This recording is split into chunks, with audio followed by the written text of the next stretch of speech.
ஓம் நமோ நாராயணாய. ஓம் நமோ நாராயணாய. ஓம் பூர்ணமதః பூர்ணமிதம் பூர்ணாத் பூர்ணமுதச்யதே பூர்ணஸ்ய பூர்ணமாதாய பூர்ணமேவாவசிஷ்யதே. ஓம் சாந்தி சாந்தி சாந்தி. பார்த்துக்கிட்டு இருக்கிறது விஷ்ணு சகஸ்ரநாமத்தில் சங்கர பாஷ்யம் பார்த்துட்டு இருக்கோம்.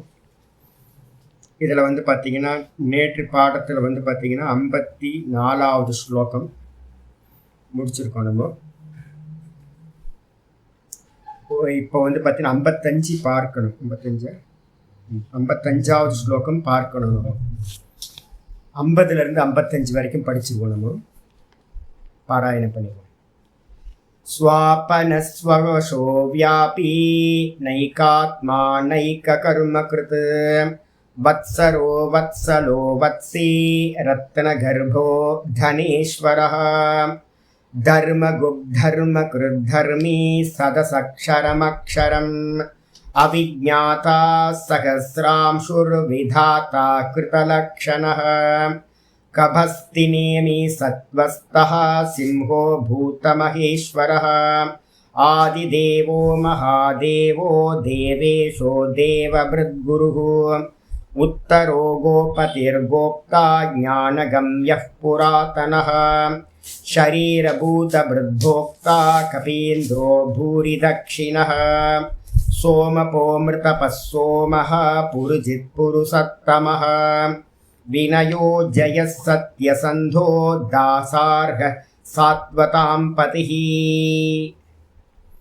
54 வந்துட்டோம். இன்னைக்கு 55 படிக்கிறோம். இந்த 55வது ஸ்லோகம் வந்து பார்த்தீங்கன்னா விஷ்ணு சகஸ்ரநாமத்தில் 55வது ஸ்தோத்திரத்தோட ஆர்டரில், இதே வந்து சங்கர பாஷ்யத்தோட ஆர்டரில் வந்து 68. டிஃப்ரென்ஸ் வந்து ஒரு 13 நம்பர் அதிகமாகிட்டே போயிட்டுருக்கோம் சங்கர பாஷ்யத்தோட ஆர்டரில். இதில் வந்து பார்த்தீங்க அப்படின்னா ஜீவோ வினயிதா சாட்சின்னு ஆரம்பிக்குது. ஸ்லோகத்தை படிச்சுவோம்.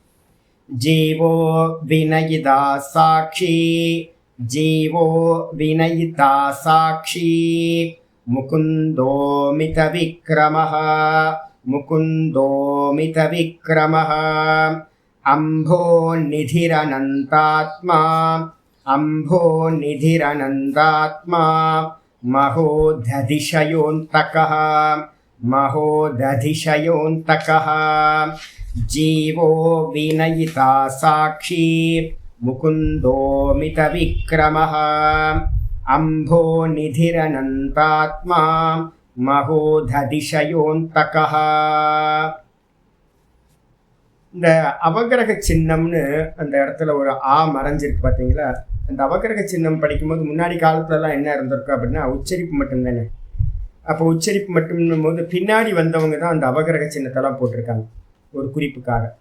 அப்போ ப்ரொனவுன்சியேஷன் பண்ணும்போது எப்படி பண்ணணும்னா முகுந்தோ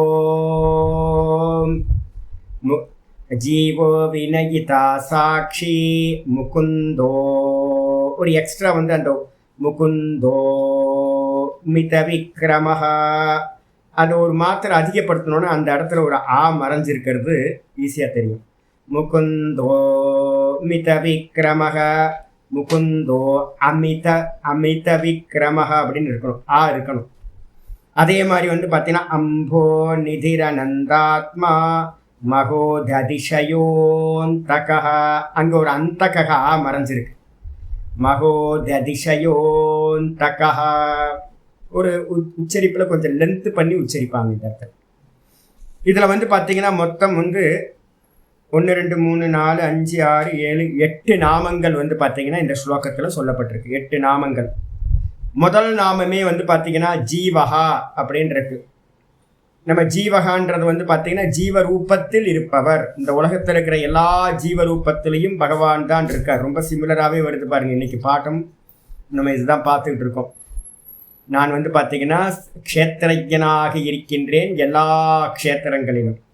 க்ஷேத்திரஜம் சாப்பி மாம் வித்தி சர்வ க்ஷேத்திரேஷு பாரத. கீதால 13வது அத்தியாயத்தில் 2வது ஸ்லோகம் இன்னைக்கு நம்ம பார்த்தோம் காலையில். அப்போ ஜீவனா வந்து பார்த்தீங்கன்னா யார் இருக்கா அப்படின்னா, இந்த தேகத்தில் அறிபவன் நம்ம சொல்லிட்டு இருக்கமே, இந்த அறிபவனா யார் இருக்கா? பகவான் தான் ஜீவரூபத்தில் இருக்கார். அதனால தான் சொல்லியிருக்கு ஜீவ வடிவத்தில் பகவான் இருக்கார். வினயிதா சாட்சி அப்படின்னா, போன ஸ்லோகத்திலையும் வினயோன்னு ஒன்று வந்துச்சு. வினயோ அப்படின்னா போன ஸ்லோகத்தில் வினயக அப்படின்னா தண்டனை கொடுப்பவர் அப்படின்னு நம்ம பார்த்தோம். இந்த இடத்துல வந்து பார்த்தீங்கன்னா தண்டனை கொடுப்பவர் அப்படின்னு எடுக்காதீங்க. வினயக அப்படின்றதுக்கு அர்த்தம் பிரஜைகளை வந்து பார்த்தீங்கன்னா எல்லாம் தனக்கு அடங்கி இருக்கிறத. நம்ம என்ன பண்ணுறோம், சுவாமிக்கு பக்கத்தில் போனோன்னு என்ன பண்ணுவோம், சில பேருக்கு வந்து பார்த்தீங்கன்னா இப்படி நின்றுட்டு இருப்பான். சுவாமிக்கு முன்னாடி போனோன்னா, கோயிலுக்கு போகணும் அப்படின்னா வணங்கி தலை வணங்கணும். உடம்பு வந்து பார்த்தீங்க அப்படின்னா பெண்ட் ஆகணும். சில பேர்லாம் பார்த்தீங்கன்னா இந்த இதில் சைவ இதில் இருக்கவங்கள பார்த்தீங்கன்னா தெரியும், அப்படியே பெண்ட் ஆயிடுவாங்க. அப்படியே சாமிக்கு முன்னாடி கோயிலுக்குள்ளார உள்ள நுழையும் போதே வந்து பார்த்தீங்கன்னா வளைஞ்சு தான் போவாங்க. வினய பாவத்தோடு இருக்கணும் பெரியவங்க முன்னாடி போகும்போது. அப்போ பகவான் என்ன பண்ணுறாரா, பிரஜைகள் எல்லாம் வினயிதா சாட்சி அப்படின்னு பேர். யாரெல்லாம் வினய பாவத்தில் தனக்கு வந்து சுவாமி நீங்கள் தான் அப்படின்னு யாரெல்லாம் வணங்கி நிற்கிறாங்களோ, வினய பாவத்தில் ரொம்ப கீழே இறங்கி நான் ஒன்றும் இல்லை சுவாமி அப்படின்னு இறங்கி நிற்கிறாங்களோ, அகங்காரம் இல்லாமல் அவங்கள வந்து பார்த்தீங்கன்னா சுவாமி வந்து பார்த்தீங்கன்னா சாட்சியாக இருந்து பார்க்குறாரு. அதனால தான் வினயிதா சாட்சி அப்படின்னு பேர். இதுக்கு மீனிங் நிறைய சொல்ல போகிறோம், இப்போதைக்கு இதை மட்டும் தெரிஞ்சு. அதுக்கப்புறம் முகுந்தகா அப்படின்னா என்ன அர்த்தம், மோட்சத்தை கொடுப்பவர். பகவான் தான் மோட்சம் கொடுக்கணும். அதனால வந்து பார்த்தீங்கன்னா முகுந்தகா அப்படின்னு பேர். அதுக்கு அடுத்தது அமித விக்ரமஹா. அமிதம் அப்படின்னா மித அப்படின்னா மெஷர்மெண்ட் பண்ணுறதுக்கு பேர் மித அப்படின்னு பேர். அதே நேரத்தில் அமித அப்படின்னா மெஷர்மெண்ட் பண்ண முடியாதவர், அளவில்லாத. விக்ரமக அப்படின்னா என்ன அர்த்தம், பராக்கிரமத்துக்கு பேர் விக்ரமம்னு பேர், வீரம். சுவாமிகிட்ட வந்து பார்த்தீங்கன்னா அளவில்லாத வீரம் இருந்தது. அதனால பகவானுக்கு வந்து நிறைய பேர் அரக்கர்களை கொண்டாரா. எவ்வளோ பெரிய பெரிய அரக்கர்கள்லாம் கொண்டிருக்கார். ஒவ்வொரு அவதாரத்திலையும் அநேக அரக்கர்களை பலவான்களை கொன்னதுனால பகவானுக்கு வந்து பார்த்தீங்கன்னா அமித விக்ரமகான்னு பேர், அளவில்லாத வீரம் உடையவர். அதுக்கடுத்து அம்போ நிதிகி. அம்பகா அப்படின்னா என்ன அர்த்தம், ஜலத்துக்கு பேர் அம்ப அப்படின்னு பேர். இந்த ஜலத்தோட நிதி எதெல்லாம் ட்ரெஷராக இருக்கோ அப்படின்னு எடுத்துக்கிட்டோம் அப்படின்னா, மொத்த ஜலத்தோட ட்ரெஷர் எது அப்படின்னு கேட்டிங்கன்னா சமுத்திரமாக வந்து பார்த்தீங்கன்னா பகவான் தான் வந்து பார்த்தீங்கன்னா இருக்கின்றார். சமுத்திர ராஜனா பகவான் இருக்கார். அதனால் தண்ணி, இந்த உலகத்தில் நம்ம எங்கெல்லாம் தண்ணியை பார்க்குறோமோ அதுக்கெல்லாம் சோர்ஸ் எது அப்படின்னா சமுத்திரம். அந்த சமுத்திர ரூபத்தில் பகவான் இருக்கின்றார். அதனால் அம்போ நிதிகி அப்படின்னு பேர். அதுக்கப்புறம் வந்து பார்த்தீங்கன்னா ஆச்சாரியர் சொல்கிறார் அனந்தாத்மா. அனந்தாத்மான 2 விதத்தில் எடுக்கலாம். விராட் ரூபத்தில் எடுத்தாலும் அனந்தமாக இருக்கார். அனந்த ரூபம், விராட்டுக்கு ரூபத்துக்கு பேர் அனந்த ரூபம். இந்த லோகத்தில் இருக்கிற எல்லா ரூபமும் பகவானோடது. அதுக்கப்புறம் அனந்தகன்றதுக்கு அர்த்தம் வந்து பார்த்தீங்கன்னா சுத்த பிரம்மத்துக்கும் கொண்டு வந்துடலாம். சத்தியம் ஞானம் அனந்தம் பிரம்ம யோ வேத நிகிதம் குஹாயாம் பரமே வியோமன். மந்திரம் தைத்திரியத்து சொல்லுது சத்தியம் ஞானம் அனந்தம் பிரம்ம. அந்த அனந்தம்னா என்ன அர்த்தம், எல்லை இல்லாதவராக இருக்கார். தேசகால வஸ்துக்களால் பகுக்க முடியாதவராக இருக்கார். அனந்தாத்மா அப்படின்னு பேர். அதுக்கப்புறம் அனந்த ஆத்மான்னு என்ன அர்த்தம், சொரூபம். எல்லையில்லாத சொரூபத்தை உடையவர், சச்சிதானந்தமாக இருக்கிறவர், நிர்குணம். அதுக்கப்புறம் மகோததிஷயா என்ன அப்படின்னு கேட்டிங்கன்னா, இந்த பிரளய காலத்தில் வந்து பார்த்திங்கன்னா ஜீவர்களுடைய கருமாக்கள் எல்லாம் வந்து என்ன ஆகிடும், கிரியேஷன் முடிஞ்சோன்னே நம்மளோட கருமாக்கள் எல்லாம் பார்க்கடலில் இருக்கிற ஜலம் மாதிரி ஆகிடும். அந்த பார்க்கடலில் வந்து பார்த்திங்கன்னா சுவாமி வந்து பார்த்திங்கன்னா பள்ளி கொண்டிருக்கார். பார்த்திங்கன்னா கிடந்த கோலத்தில் பாம்புக்கு மேலே படுத்து கிடக்கிறாரே. அந்த பார்க்கடலில் வந்து பார்த்திங்கன்னா எதை குறிக்கிறது அப்படின்னு கேட்டிங்கன்னா ஜீவர்களுடைய கருமாவை குறிக்கிறது. ஜீவர்களுடைய கருமாக்கு மேலே வந்து பார்த்திங்கன்னா அதுதான் சமுத்திரம் அப்படின்னு சொல்லக்கூடியது. ஜீவருடைய கருமா அதுக்கு மேலே வந்து பார்த்திங்கன்னா பள்ளி கொண்டிருக்கிறதுனால சுவாமிக்கு பேர் மகோததிஷயான்னு பேர். நல்லா வந்து சயன கோலத்தில் படுத்திருக்கார், பார்க்கடலில் பள்ளி கொண்டிருக்கார் அவர். அதுக்கப்புறம் வந்து பார்த்தீங்கன்னா அனந்தகா அப்படின்னா என்ன அர்த்தம், அந்தகனா என்ன அர்த்தம், பகவான் தான் எல்லாத்துக்கும் யமனா இருக்கார். நம்ம சொல்கிறோம்ல விபூதி யோகத்தில் வந்துச்சு பார்த்தீங்களா, நான் தான் வந்து பார்த்தீங்கன்னா எல்லாத்தையும் அந்தனா இருக்கேன், யம ரூபத்தில் இருந்துட்டு எல்லாத்துக்கும் மரணத்தை கொடுக்குறேன். அதனால வந்து சுவாமி தான் வந்து பார்த்தீங்கன்னா இந்த உலகத்தில் இருக்கிற சகல ஜீவராசிகளுக்கும் எப்படி இருக்காரு அப்படின்னா, ருத்ரனா இருந்துக்கிட்டு பிரளய காலத்தில் எல்லாத்தையும் சுவாகா பண்ணுறார். ருத்ர ரூபத்தில் இருந்துக்கிட்டு ருத்ரானாம் சங்கரஸ்சாஸ்மி அப்படின்னு கீதால சொல்லும்போது சொல்கிறார், நான் ருத்ரனா இருக்கேன் அப்படின்ற. பிரளய காலத்தில் எல்லாத்தையும் இது பண்ணுறார். இப்போ அப்படின்னு கேட்டிங்கன்னா, இப்போ அவர் தான் வந்து பார்த்தீங்கன்னா யமனா இருந்துக்கிட்டு இந்த ஸ்திதி காலத்திலையும் கூட யமனா இருந்துக்கிட்டு தனிப்பட்ட முறையில் ஒவ்வொருத்தரோட லைஃப்பையும் என்ன பண்ணுறாரு, எண்டு கார்டு போடுறார் யம ரூபத்தில் இருந்துட்டு. அதனால பகவானுக்கு என்ன பேர் அப்படின்னா அந்த ககான்னு பேர், எல்லாத்துக்கும் முடிவாக இருப்பவர் அப்படின்னு சொல்லியிருக்கு. பாஷ்யத்துக்கு வந்துடுவோம் ஒன்றா. ஜீவகன்றதுக்கு அர்த்தம் ஆச்சாரியார் பண்ணும்போது சொல்கிறார் பாஷ்யத்தில், 513வது நாமம் 513வது நாமம் ஜீவகா. ஜீவகனா என்ன அர்த்தம் சுவாமினா, நம்ம 7வது அத்தியாயத்தில் 2 பிரகிருதிகளை பார்த்தோம். 7வது அத்தியாயம் பகவத்கீதையில் படிக்கும் போதே என்ன அப்படின்னா ஜீவபூதாம் அப்படின்னு சொல்லக்கூடிய பராப்பிரகிருதி அப்படின்னு ஒன்று பார்த்தோம். பராப்பிரகிருதி அபராப்பிரகிருதின்னு நான் வந்து ஸ்லோகங்களை 7வது அத்தியாயத்திலே உங்களுக்கு கீதாவோட இது கொடுக்கும்போதே கொடுத்துருந்தேன். 7வது அத்தியாயத்தில் 4, 5 2 ஸ்லோகங்கள் வந்திருக்கு. அந்த 2 ஸ்லோகங்களில் சொல்லும் போதே பூமி ராப்போ நலோ வாயு கம் புத்தி கம் மனோ புத்தி ரேவச்ச அகங்கார இதி எம்மி பின்னா பிரகிருதி அஷ்டதா. அபரா பிரகிருதின்னு சொல்லக்கூடியது எது அப்படின்னு கேட்டிங்கன்னா, பஞ்சபூத்தங்கள் இருக்கு பார்த்தீங்களா, தன்மாத்திரைகள், பஞ்ச தன்மாத்திரைகள். அதுக்கப்புறம் வந்து பார்த்தீங்கன்னா தன்மாத்திரைகள்லாம் எங்கேருந்து வந்துச்சு சுவாமி அப்படின்னா அகங்கார தத்துவத்திலேருந்து வந்துச்சு. அகங்கார தத்துவம் எங்கே சுவாமி இருக்குன்னா புத்தி தத்துவம் சொல்கிற மகத்தில் இருந்துச்சு. அப்போ மகத்து அகங்காரம் 2, அப்புறம் பஞ்ச தன்மாத்திரைகளை சேர்த்திங்கன்னா மொத்தம் 5 7 தத்துவங்கள் இருக்குது. இந்த 7 தத்துவங்களும் எங்கேருந்து வந்துச்சு அப்படின்னு கேட்டிங்கன்னா அவ்வியக்தம்னு சொல்லக்கூடிய மாயையிலேருந்து வந்துச்சு, திரிகுணாத்மிகா மாயையிலேருந்து. அப்போ 7 + 1 அவ்வியக்தத்தையும் சேர்த்தா 8 நம்பர் வந்து பார்த்தீங்கன்னா அபரா பிரகிருதின்னு பேர். ஏன் சுவாமி அபரா பிரகிருதி அப்படின்னா, இன்னைக்கு பாஷ்யத்தை எடுத்து பார்த்தீங்கன்னா நேற்று படித்த பாஷ்யத்தில் தெளிவாக சொன்னார். என்னன்னு கேட்டிங்கன்னா, இது எல்லா பிரகிருதியும் இந்த 8 தத்துவங்களும் சம்சார ஹேத்துவா, சம்சாரத்துக்கு காரணமாக இருக்கிறதுனால அது எல்லாம் அபரா பிரகிருதி, கீழான பிரகிருதி அப்படின்னு சொல்லக்கூடியது ஜடம், எல்லாம் ஜடம். அந்த ஜடத்துக்கு மேலே எது இருக்கு அப்படின்னு கேட்டிங்கன்னா, ஆச்சாரியர் 5வது ஸ்லோகத்தில் 7:5 சொல்கிறார் பகவத்கீதையில், அபரேயம் இதஸ்வன்யாம் பிரகிருதிம் வித்தி மே பராம் ஜீவபூதாம் மகாபாகோ யயேதம் தாரியத்தே ஜகத்து அப்படின்ற. இந்த 8 தத்துவங்களும் அபரேயம், இதெல்லாம் அப்பரா பிரகிருதி.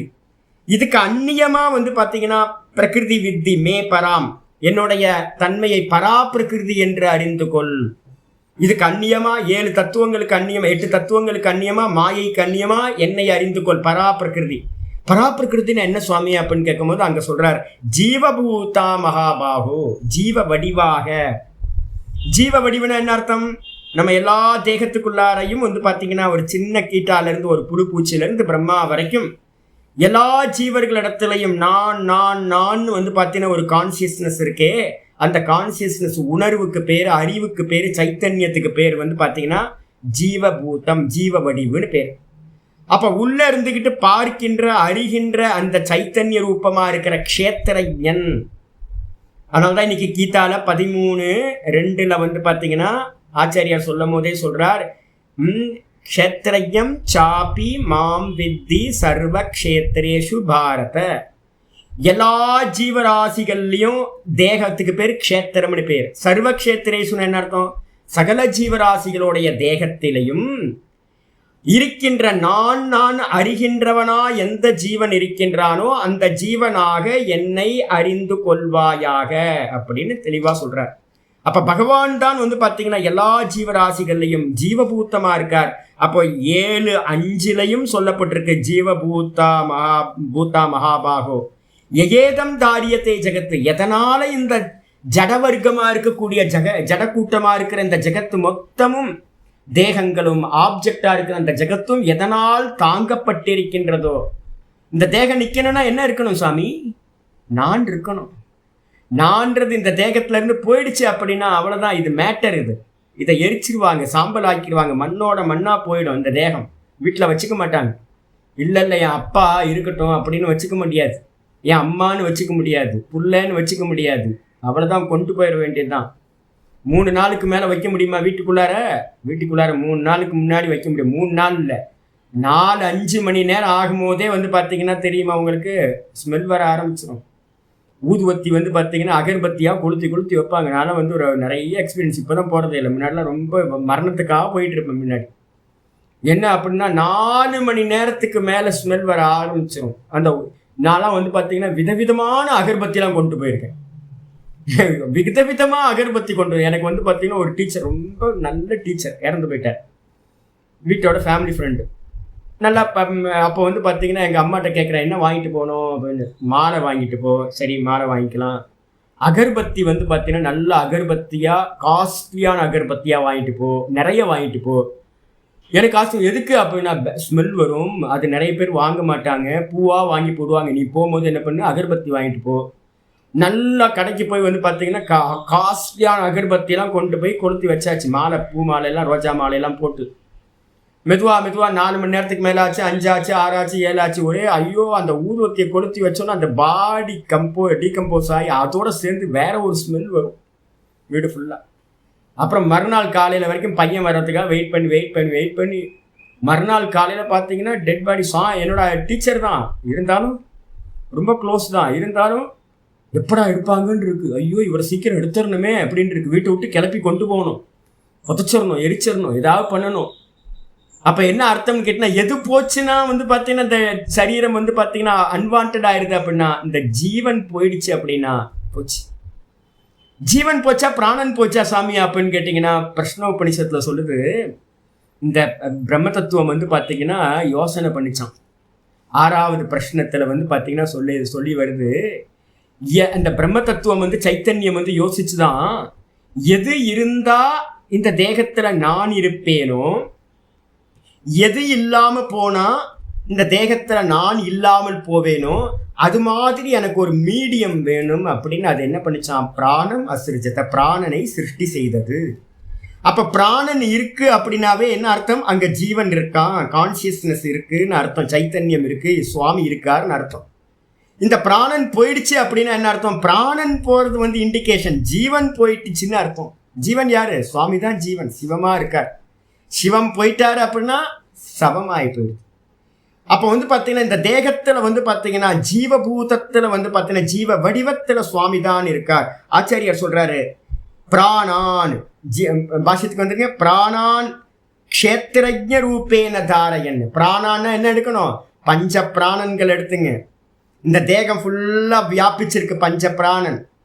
இந்த பஞ்ச பிராணனுக்கு இன்னொரு பேர் என்ன சொல்லலாம், பிராணன்னு பகுவச்சனத்தில் இருந்தால் இந்திரியங்கள்னு கணக்கில் எடுக்கணும். அப்போ கர்மேந்திரியம், ஞானேந்திரியங்கள், இதை எல்லாத்தையும் கூட பஞ்ச பிராணன், இதை எல்லாத்தையும் பார்த்தீங்கன்னா க்ஷேத்திரஜ்ஞ ரூபேன, சைத்தன்ய வடிவா இருந்துக்கிட்டு, வெறும் உணர்வா இருந்துக்கிட்டு என்ன பண்றார், தாரையன்னு நல்லா தாங்குகின்றார். சுவாமி தான் பார்த்தீங்கன்னா ஜீவரூபத்தை தாங்குறார். அவர் கொஞ்சம் இந்த தேகத்தை விட்டு போயிட்டாருன்னா போச்சு, எல்லாம் போச்சு. இந்த இந்திரியங்கள்லாம் சொந்தமா எதுவும் பண்ண முடியாது, எல்லாம் ஜடம். இந்த மனசு, புத்தி, இந்திரியங்கள் எல்லாம் ஜடம். அப்ப சுவாமி இருக்கிறது தான், சுவாமி தான் தாங்குறார் இந்த தேகத்துல இருக்கிற கர்மேந்திரிய, ஞானேந்திரியம், எல்லா தத்துவங்களையும். அதனால பார்த்தீங்கன்னா ஜீவ உச்சியதே, பகவான் பார்த்தீங்கன்னா ஜீவரூபத்துல க்ஷேத்திரஜனா அவர் தான் இருக்கார். அதனால சுவாமி தான் ஜீவரூபத்துல இருக்கார்.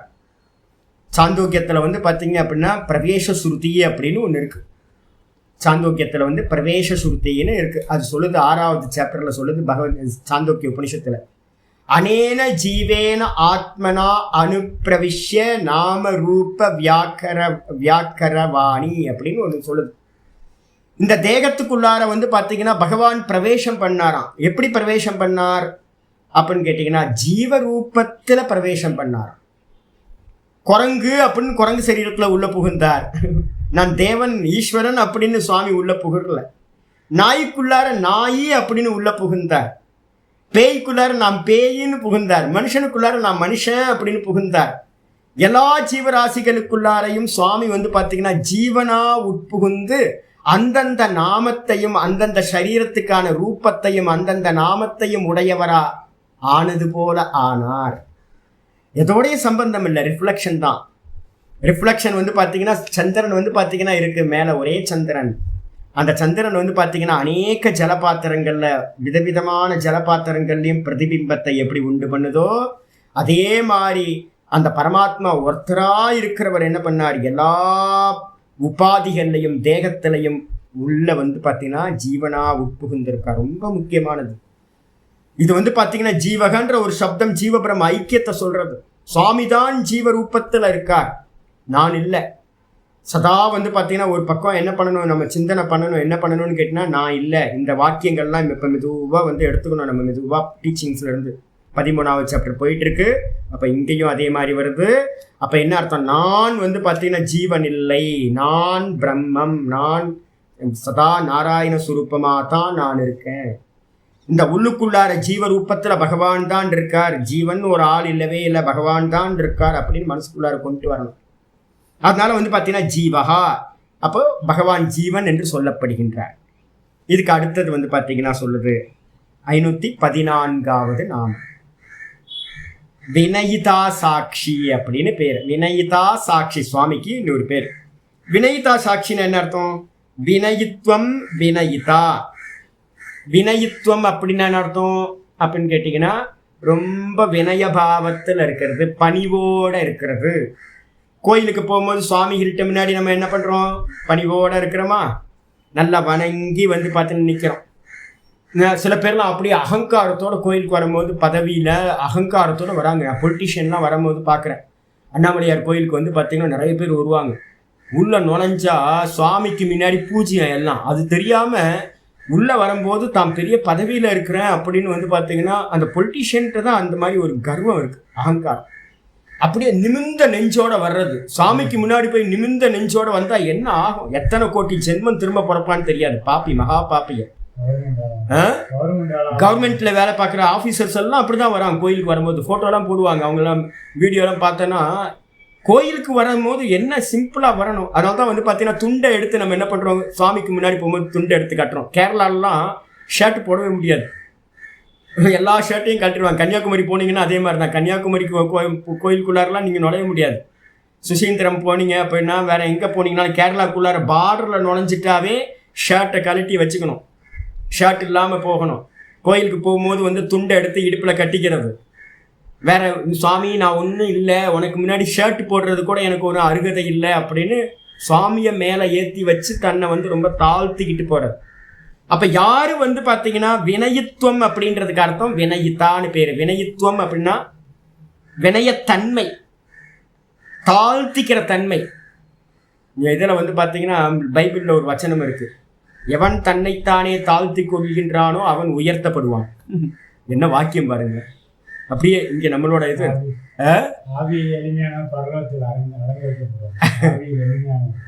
எளிமை. எந்த அளவுக்கு சுவாமிக்கு முன்னாடி நம்ம போகும்போது எளிமையாக ஒன்றும் இல்லைன்னு போகும். எப்போவுமே எல்லா இடத்துலையும் வினயபாவம் இருக்கணும். நம்மளாம் ஒன்றுமே இல்லை. இந்த ஜீவபாவம் அகங்காரம்ன்றது வந்து ரஜோகுணத்தோட.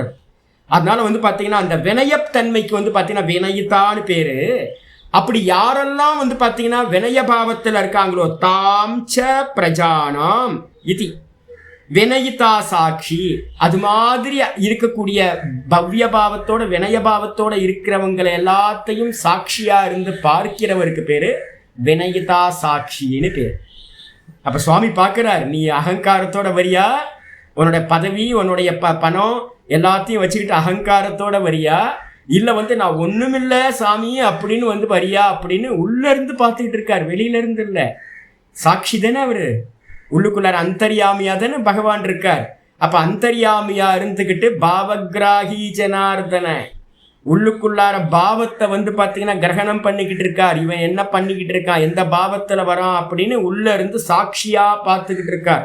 அதனால அவருக்கு பேர் வினயிதா சாட்சின்னு பேர். ஒரு நாமம், ஒரு பேர் வந்தாச்சு.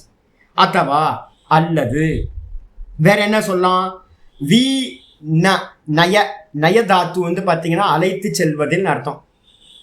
வியை வந்து பார்த்தீங்கன்னா ப்ரிஃபிக்ஸா வச்சு என்ன பண்ணியிருக்கு, நயத்தேர் கதிவாச்சினோ ரூபம். வினயிதா அப்படின்னா நன்றாக அழைத்து செல்பவர் அப்படின்னு அர்த்தம். மோட்சத்தை குறித்து நம்மளை வந்து பார்த்தீங்கன்னா யார் அழைத்துட்டு போகிறா. இப்போ விஷ்ணு சஹஸ்ரநாமம் படிக்கிறான், யார் நம்மளை வந்து பார்த்தீங்கன்னா நம்மளுடைய பாவத்தை மெதுவாக கூட்டுறா? பகவான் ஒருத்தர் இல்லைன்னா இப்போ படிக்க முடியுமா? விஷ்ணு சஹஸ்ரநாமத்தை படிக்க முடியுமா?